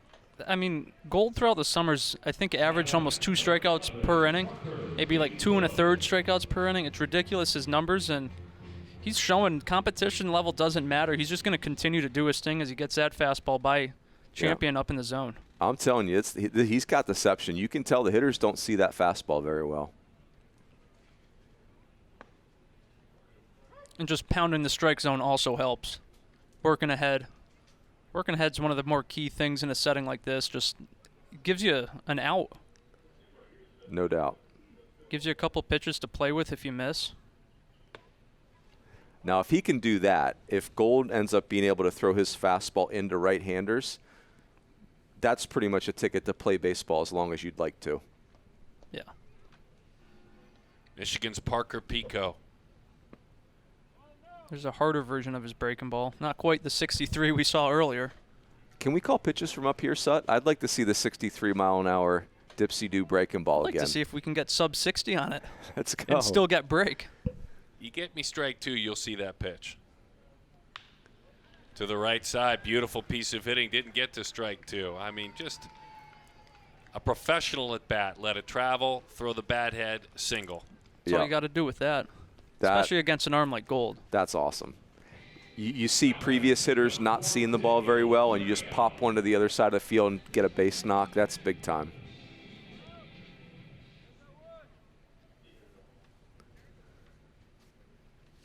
Derek Curiel now. Perfect Games Player of the Year.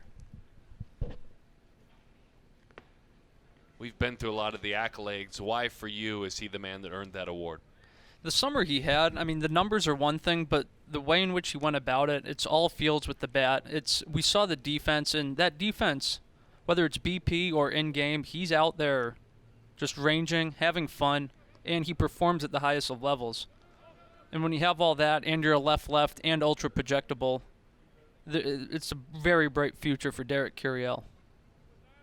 What are your thoughts, first impression, Runes? Well, and I think to your point, H, it's so funny. Coaches that I had talked to ahead of this game brought up his name over and over again, like basically saying he's going to be so good.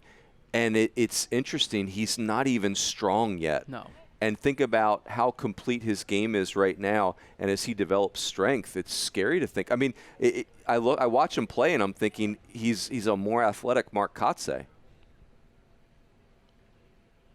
Friend of PG, Mark Kotze, by the way.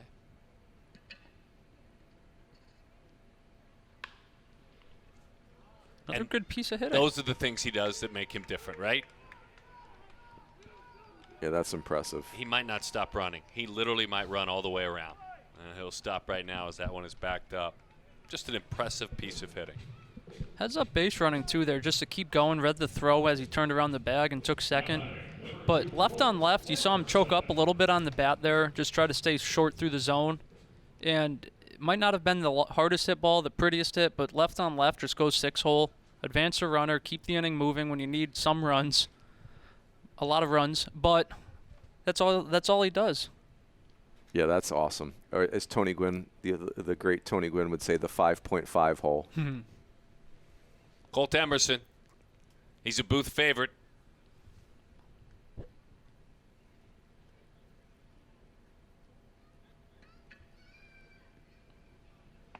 As that one darts the outside corner for a strike. That's some serious GMing by the West squad right here to get Curiel and Colt Emerson. That's like getting 2 1-1 picks in my draft board anyway.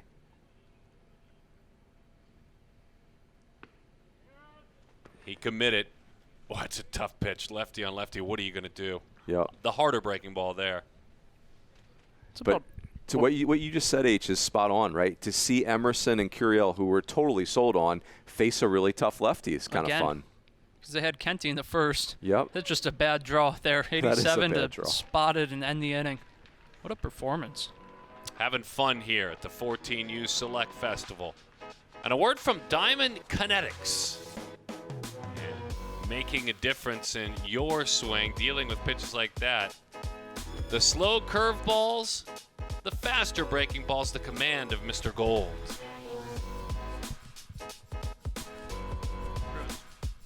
Let's talk about the science behind a home run swing.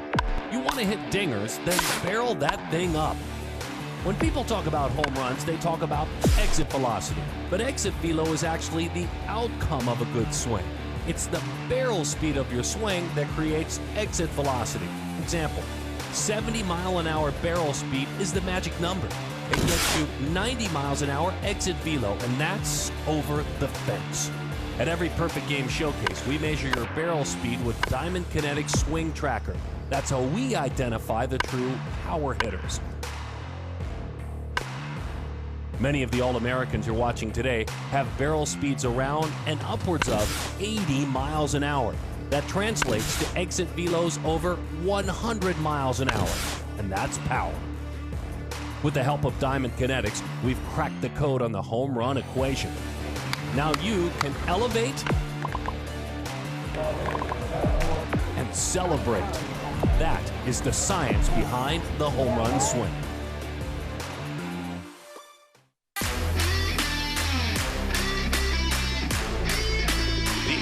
Hitters Club for Diamond Kinetics through the years. 70, 27, 37 Hitters Club. Names like Bobby Witt, Nolan Gorman, who homered in the All-American Classic, Zach Veen, Riley Green, who is racing to the big leagues with the Detroit Tigers.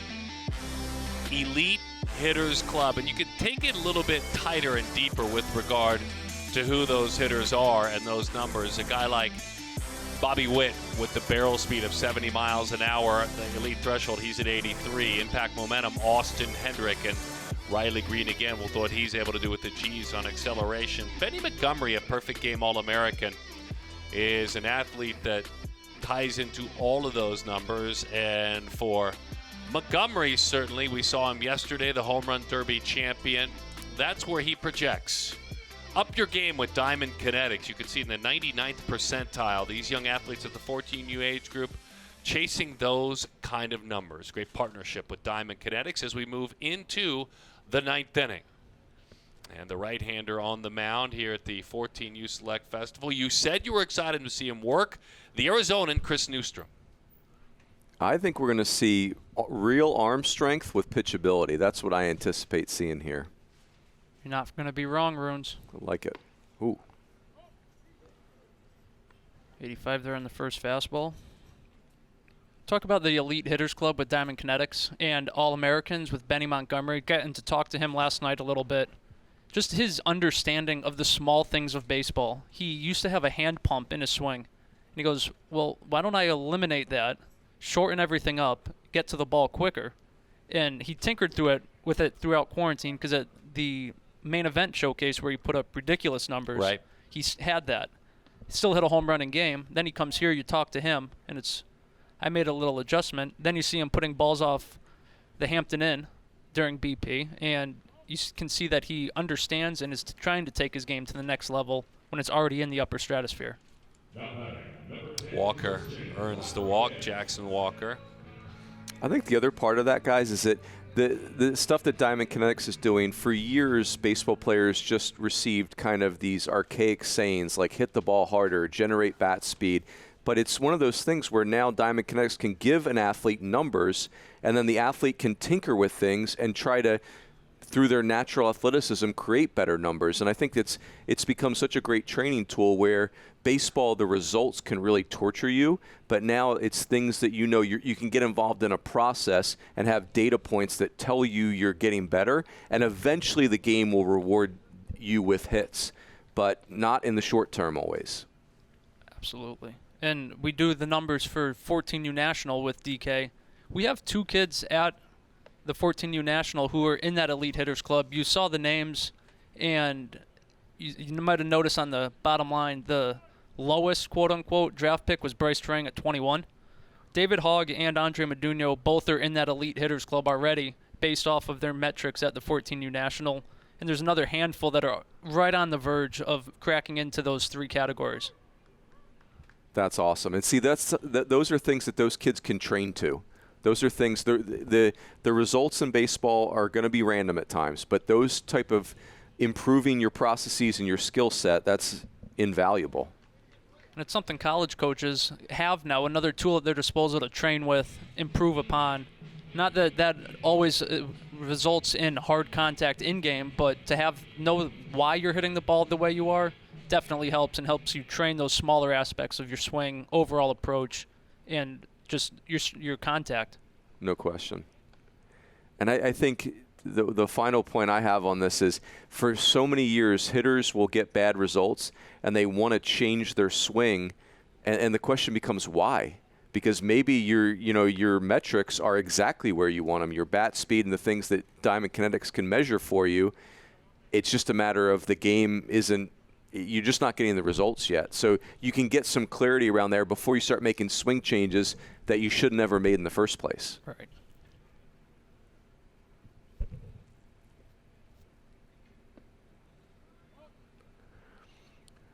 Darren, I'm not rooting against Chris Newstrom, but I want Brace Clavon on first base. Okay. There is a lead runner. That's problematic. No offense to Jackson Walker, but he runs a 6.7 though, Walker. All right, that's even better. Swung right through. Showed it right there. Little interference there by Clavon. Was unable to throw. Burke Mabius was unable to throw from behind home plate, so they'll send the runner back, and we'll do it again. In an 18-3 game. So Newstrom gets that arm sleeve just right. Scottsdale dirtbags his travel team. This is the most fun I've ever had in an 18-3 game, it's gentlemen. Always the case. This is awesome. It's all about the company. This has been great, though. So fun. I'd still have fun if I didn't like you guys just because we're talking about these kids. Yeah, that's right. I mean, it makes it easier if you like the people. It's optional. Chris Newstrom not disappointing after a leadoff walk. 2 very impressive punch-outs.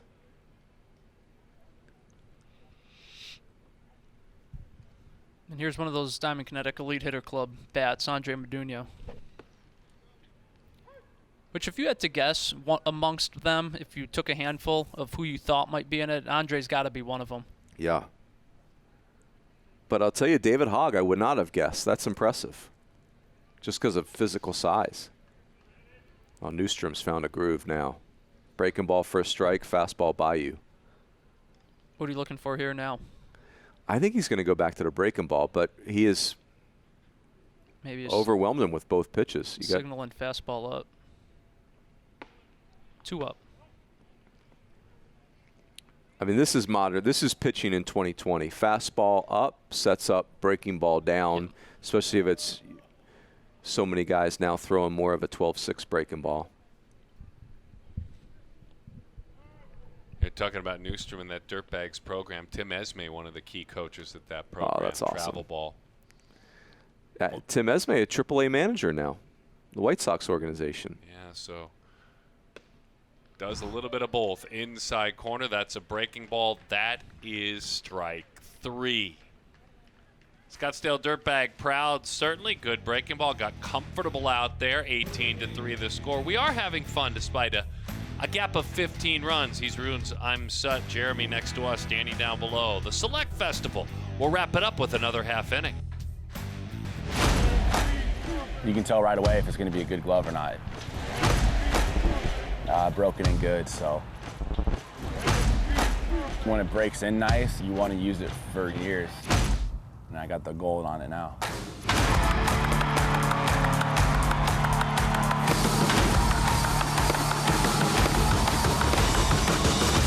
If you're into it mentally, you're getting your pre-pitch routine, defense doesn't slump.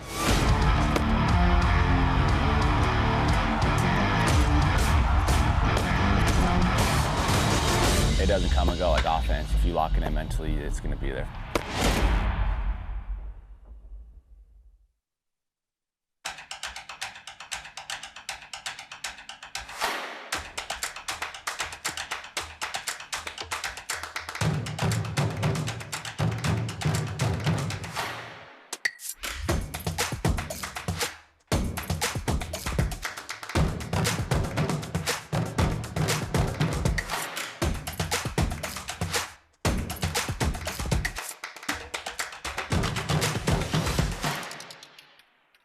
Last year at the Perfect Game Select Baseball Festival, the first ever. It was so much fun, not too far from here on campus at Oklahoma. Smiles all around. Familiar faces have returned. We'll have it back again the second. Perfect Game Select Festival 14U tomorrow, right here, 2 o'clock Eastern on perfectgame.tv. We'll have it for you stem to stern, the finest athletes in the nation. What about that class, Jeremy Brown, the 13U class? It's fun. It's exciting. We're just getting to see the guys again here. I think this year's group might be more physical already, bigger bodies, but having the condensed All-American schedule this week's been really awesome for the 13Us to be able to watch the 14U game, the 14U game to be able to watch the All-American Classic, because that's kind of your next checkpoint within your Perfect Game career. And you're getting to see these guys play right in front of you. Michael Molinex gets an opportunity to lock this ball game down. He is a young man who by trade is an outfielder and has done well as an outfielder, really performed at National. Did well, as we talked about earlier, at the 16U WWBA, but gets a chance to see if he can record 3 outs here. Michael Molinex is just a baseball player, isn't he? Plays up, hits leadoff when he's probably used to being a middle-of-the-order guy. Come in here, get you a couple outs. Why not?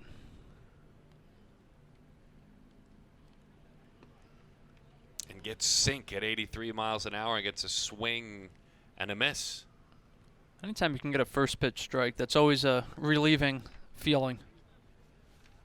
Landon Victorian gets a chance to hit. He was the starting pitcher in this game.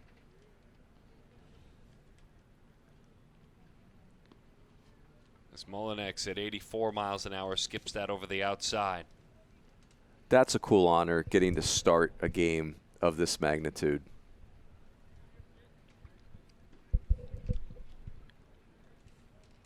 There's only 2 of them, right? You know, and you'll pitch 1 inning just like everybody else, but you're the first guy warming in the bullpen. You're the one that comes in after the anthem and the first pitches by the celebrities. Yeah. It's just different. Different, that's right. Different level of tension. Baseball is a unique sport in its tradition. We wait all the time to hear who the starter in the All-Star game will be at the highest of levels, but yet it's the same thing. It's 1, maybe 2 innings like everybody else. But you're the first one out there. So a walk. And Rafael Velasquez.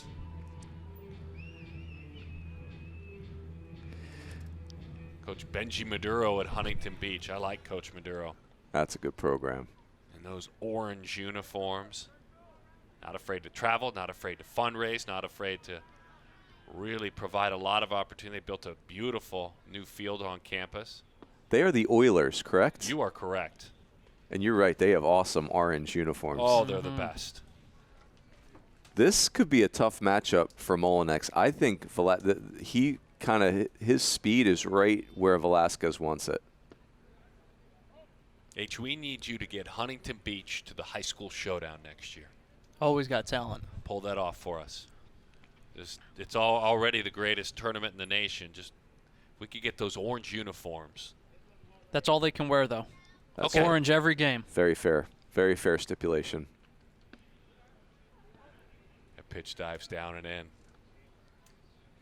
3-0, you are absolutely green-lighted, Ralphie. MVP Hustle, his travel team. So his MVP team had him, Curiel, and Ty Salthacene. Uh-oh. Drives that one. Hard hit, top spin, bounces up and over the wall for a ground rule double. You heard your runes. That's right. Exit velocity, Runes, look at that. 103 miles an hour. Wow. Wow. That was impressive. And honestly, to be able to be a 14-year-old and swing 3-0, if someone told 14-year-old Mike Rooney to swing 3-0, I would have lost my breath. That's impressive. The only thing that kept that one from sailing into the bullpen was the fact that the hands just got on top a little bit, and it created a top spin whip to it. Any backspin on that ball, that's sailing off the back wall of the bullpen. Look at Brennan Sigler with the super cool Oakleys.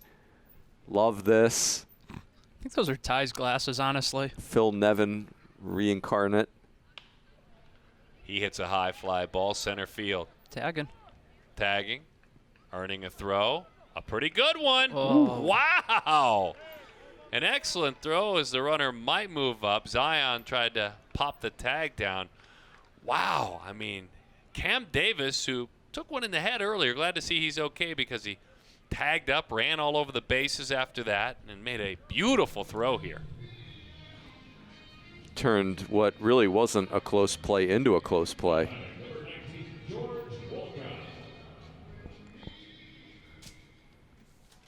Danny Wexelman will tell us in just a bit about the most valuable player in this game. And she'll have a conversation with him. As that one misses down. And in the perfect game, 14U Select Festival, Mike Rooney, Jeremy Brown, I'm Darren. And we're glad you found perfectgame.tv. This is the only streaming network devoted to amateur baseball. As that one is in. And I got to be honest, I'm going to open it up soon. Amateur softball. Perfect Game with the partnership now with Premier Girls Fast Pitch to form Perfect Game softball. I mean, PGF's incredible. To have that teamwork together is just going to open things up. Love it. Pulls the hands in. What a beautiful piece of hitting. A line drive into center field. As the throw sails off the backstop, runner moves up. Run scores on the errant throw. But I'm going to go all the way back to that approach. Almost looked like I had John Olerud joining this game with that pretty swing. Really pretty. And Jeremy, you mentioned it. Walco, for a long-levered guy, has a really controlled swing. And this is gorgeous. Look at that. Yeah. That's pretty much how you would draw it up. Sure is. All right, the West squad saying we're not done. We want a couple of more bats. A San Diego State commit, Ty Salthacene. His G form is just a good. That's him. So on brand, yes. Are you a gear guy, Runes? Yeah, you know, typically no, but on a Ty Salthacene, yes. Okay. Like it's all about the player, right? Like it's kind of like you got to know who you are. So, you know what's fun, what makes baseball great, and really the evolution of the game, especially amongst these young athletes, the colors, the different things, is Clinton Yates of ESPN was in your chair yesterday, and he stands on the other side of the fence, and you're both right. That's what I love about it. For him, He's not into the swag. No, he is 100% way more than you. Oh, all in on the swag. The more colors, the better. The more like padding, the more different kinds of gloves, the different shoes, the laces. Love it. So that's what's fun, and the game's evolving in a fun way. Yes. There is no wrong answer, and I like that. Rose did a nice job showing that one as a strike. So two good players real close to each other, huh? Rose and Southacene. No doubt. Could they be perfect game All-Americans in a couple of years? You hope so. I hope so. A lot of talent on the field.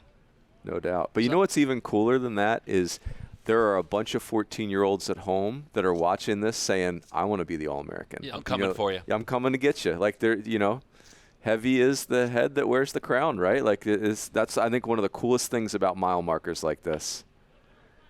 The reinforcement it is for these kids and the motivation it is for kids across, the world, really. Definitely.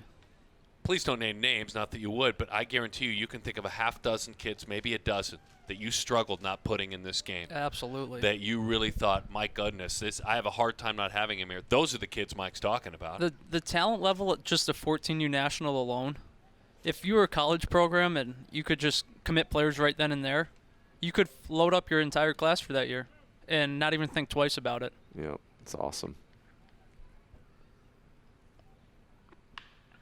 Southacene spoils it to the right side. Each and every year, it's the first weekend of August. It's Perfect Game's 14U National Showcase. Yep. Invitation only? Yep, invite only showcase.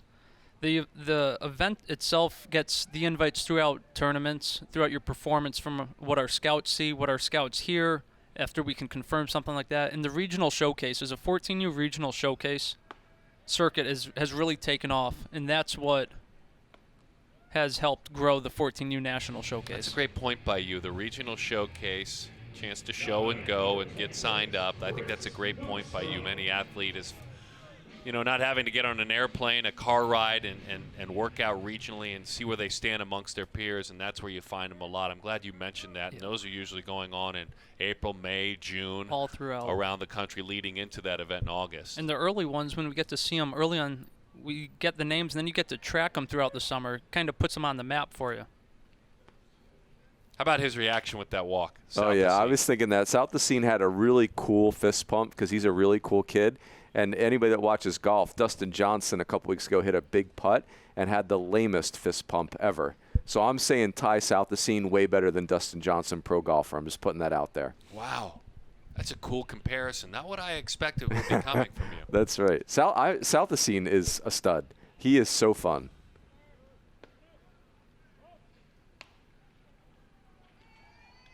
And they both move up. Come on now, West Squad's not done, they say. You're talking about Newsham with the Scottsdale Dirtbags. Have Cam Caminetti coming up tomorrow in the 13U, also plays for the Dirtbags. And we had a 12U Select Festival play for the Dirtbags as well, so the future's bright for Scottsdale Dirtbags. Love it. Pitches in just off the plate. You got a little Nick Madrigal in Southacene? Different players. Their energy is very similar. Southacene is a little there's a little bit more show to his game in a positive way, but yes, like very similar players, that small guys that play with an electricity but swing big. Like both Madrigal and Southacene they're not just trying to hit a 27 hopper in the 4-3 hole. They're looking to do damage, and they're not super open to you telling them they can't. Great call, so that's a good analogy. That one is pop foul behind home plate. You're exactly right, though, because you've been around him, Madrigal now to the White Sox, to the big leagues very quickly from Oregon State. But it took a lot to get inside his head and to get him to, talk about himself. And, he just is that kind of guy. And he wasn't going to do anything with much flash or flair. No. An amazing player. Loved to beat you. Loved to beat you more than anyone I've ever seen. Yep. But you're right. That part of it, the personality, is certainly different in the game anyway. Both leaders. Madrigal never wanted to be the center of attention, but he was absolutely the leader.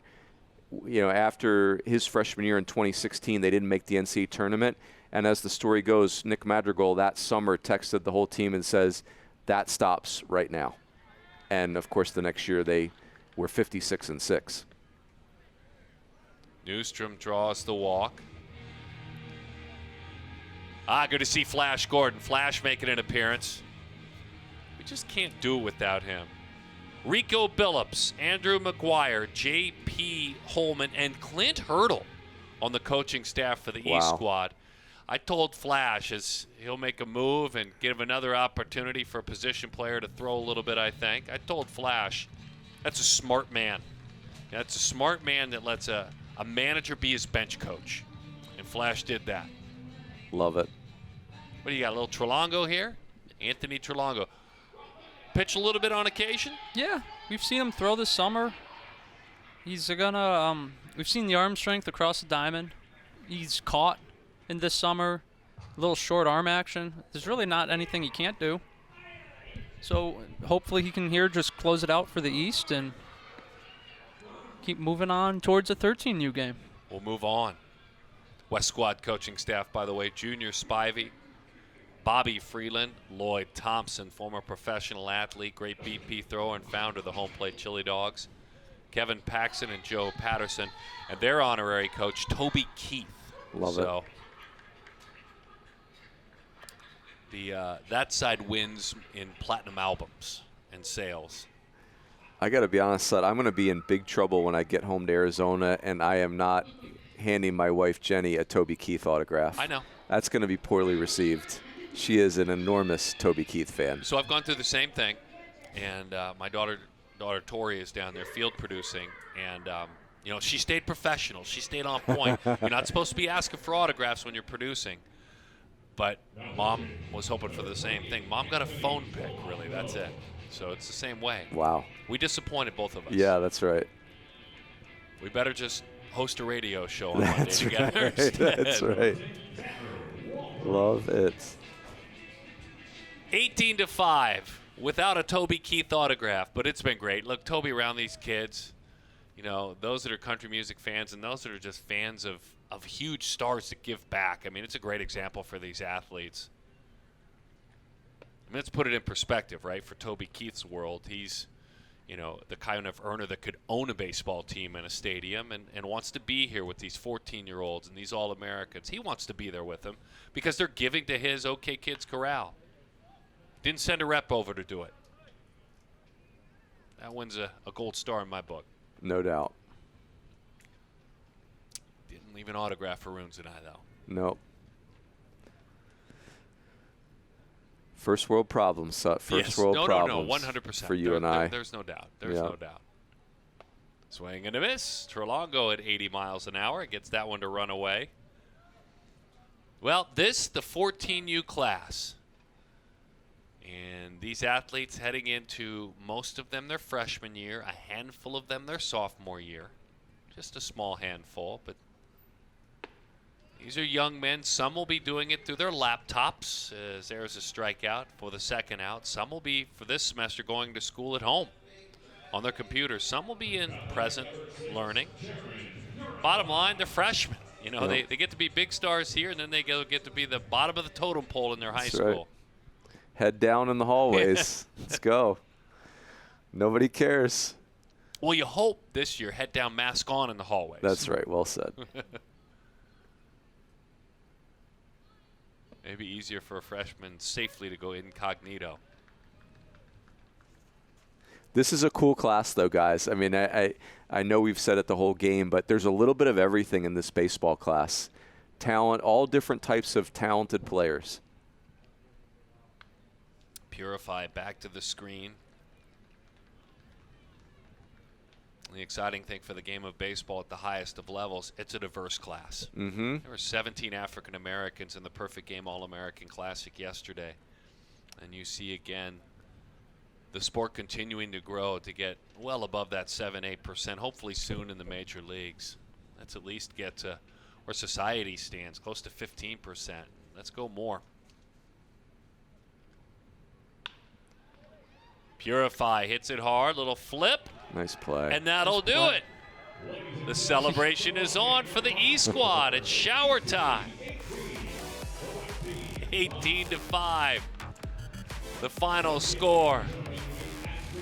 The Perfect Game Select Festival. Congratulations to these athletes. Now, we've got to figure out who the MVP of this game is very quickly. And in order to do that, we're going to let Danny Wexelman tell us who the MVP is in just a minute. There were some good games, some good athletes that did some good stuff at the 14U Select Festival. Danny will be joined by Luis Gonzalez. And I'll let Danny have the floor. Danny Wexelman. Give her a cue. Take it away. Go for it, Danny. When you win one of these in the big leagues, you'll get a car, okay? So you're working your way up, right? We are lucky to have Luis Gonzalez back with us, who is presenting the MVP trophy to Antonio Anderson.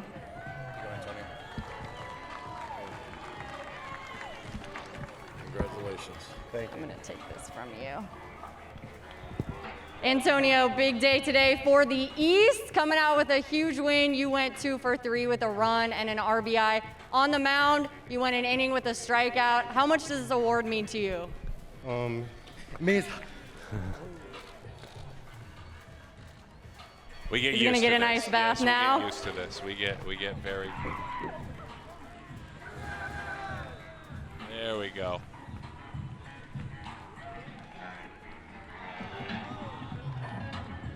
How good does that ice bath feel? it feels good. I want to thank everyone that got me here, my trainers, my coaches. It's just a blessing to be here. You told me that you've been working on your interview skills. You had 2 today. You earned both of them. You know, you thanked all of these people. What part of your game are you most proud of? My hitting, I really developed, and switch hitting. I really just started hitting in the game, switch hitting, a couple years ago, and it just developed over the years. Antonio, congratulations. Congratulations, Team East. Thank you. Darren, back to you. Mike Rooney, it was an honor to have you sit here with your perspective, passionate, maybe more so than anybody in the nation, about college baseball. These young men are being watched very closely by the nation at the college baseball level. But that being said, what were your thoughts today? Yeah, just it's so impressed with the talent level of the kids, the composure they showed, and just I think the most exciting thing about this class, Sud, is that there's a little bit of everything. If Ty Southacene is your jam, so exciting. And then, you know, every different type of talent you could expect. The game is in great shape watching these kids. Jeremy? The future's bright for baseball, and that's just a good way to leave it. These talented athletes did what they needed to do throughout the weekend, really put themselves on the map, and you're going to be seeing a lot more commitments other than just Jeff Luigi coming up here out of this group. Guys, this was fun. We really appreciate those of you that watched, that took the time to log on and to enjoy these athletes. This game, upon completion, will re-air in an hour and a half upon completion. So just set your clocks there. Roughly at about 9 o'clock Eastern, this game will, I should say 10 o'clock Eastern. Let's do the math. A special day for some of the finest athletes in the land, and we saw them strut their stuff not only on the diamond, where they were able to show who they are athletically, but off the field at the hotel, how they handled themselves, how they treat one another, how they respectfully talked with Perfect Game All-Americans learning the sport. It takes a lot of hard work to earn an invite to a game like this. In a year when there was so much questioned, these athletes deserve to be celebrated, because when everything went quiet, they were loud with their work ethic. Perfect Game TV. Certainly glad to have all of you with us on PGTV and enjoying this action. Again, this game will re-air in an hour and a half, and very soon, later on this week, we'll have the archive for all time, and you can find it on your search engine on perfectgame.tv. Danny Wexelman down in the field, Mike Rooney sitting next to me, Jeremy Brown, I'm Darren. Good night, everyone.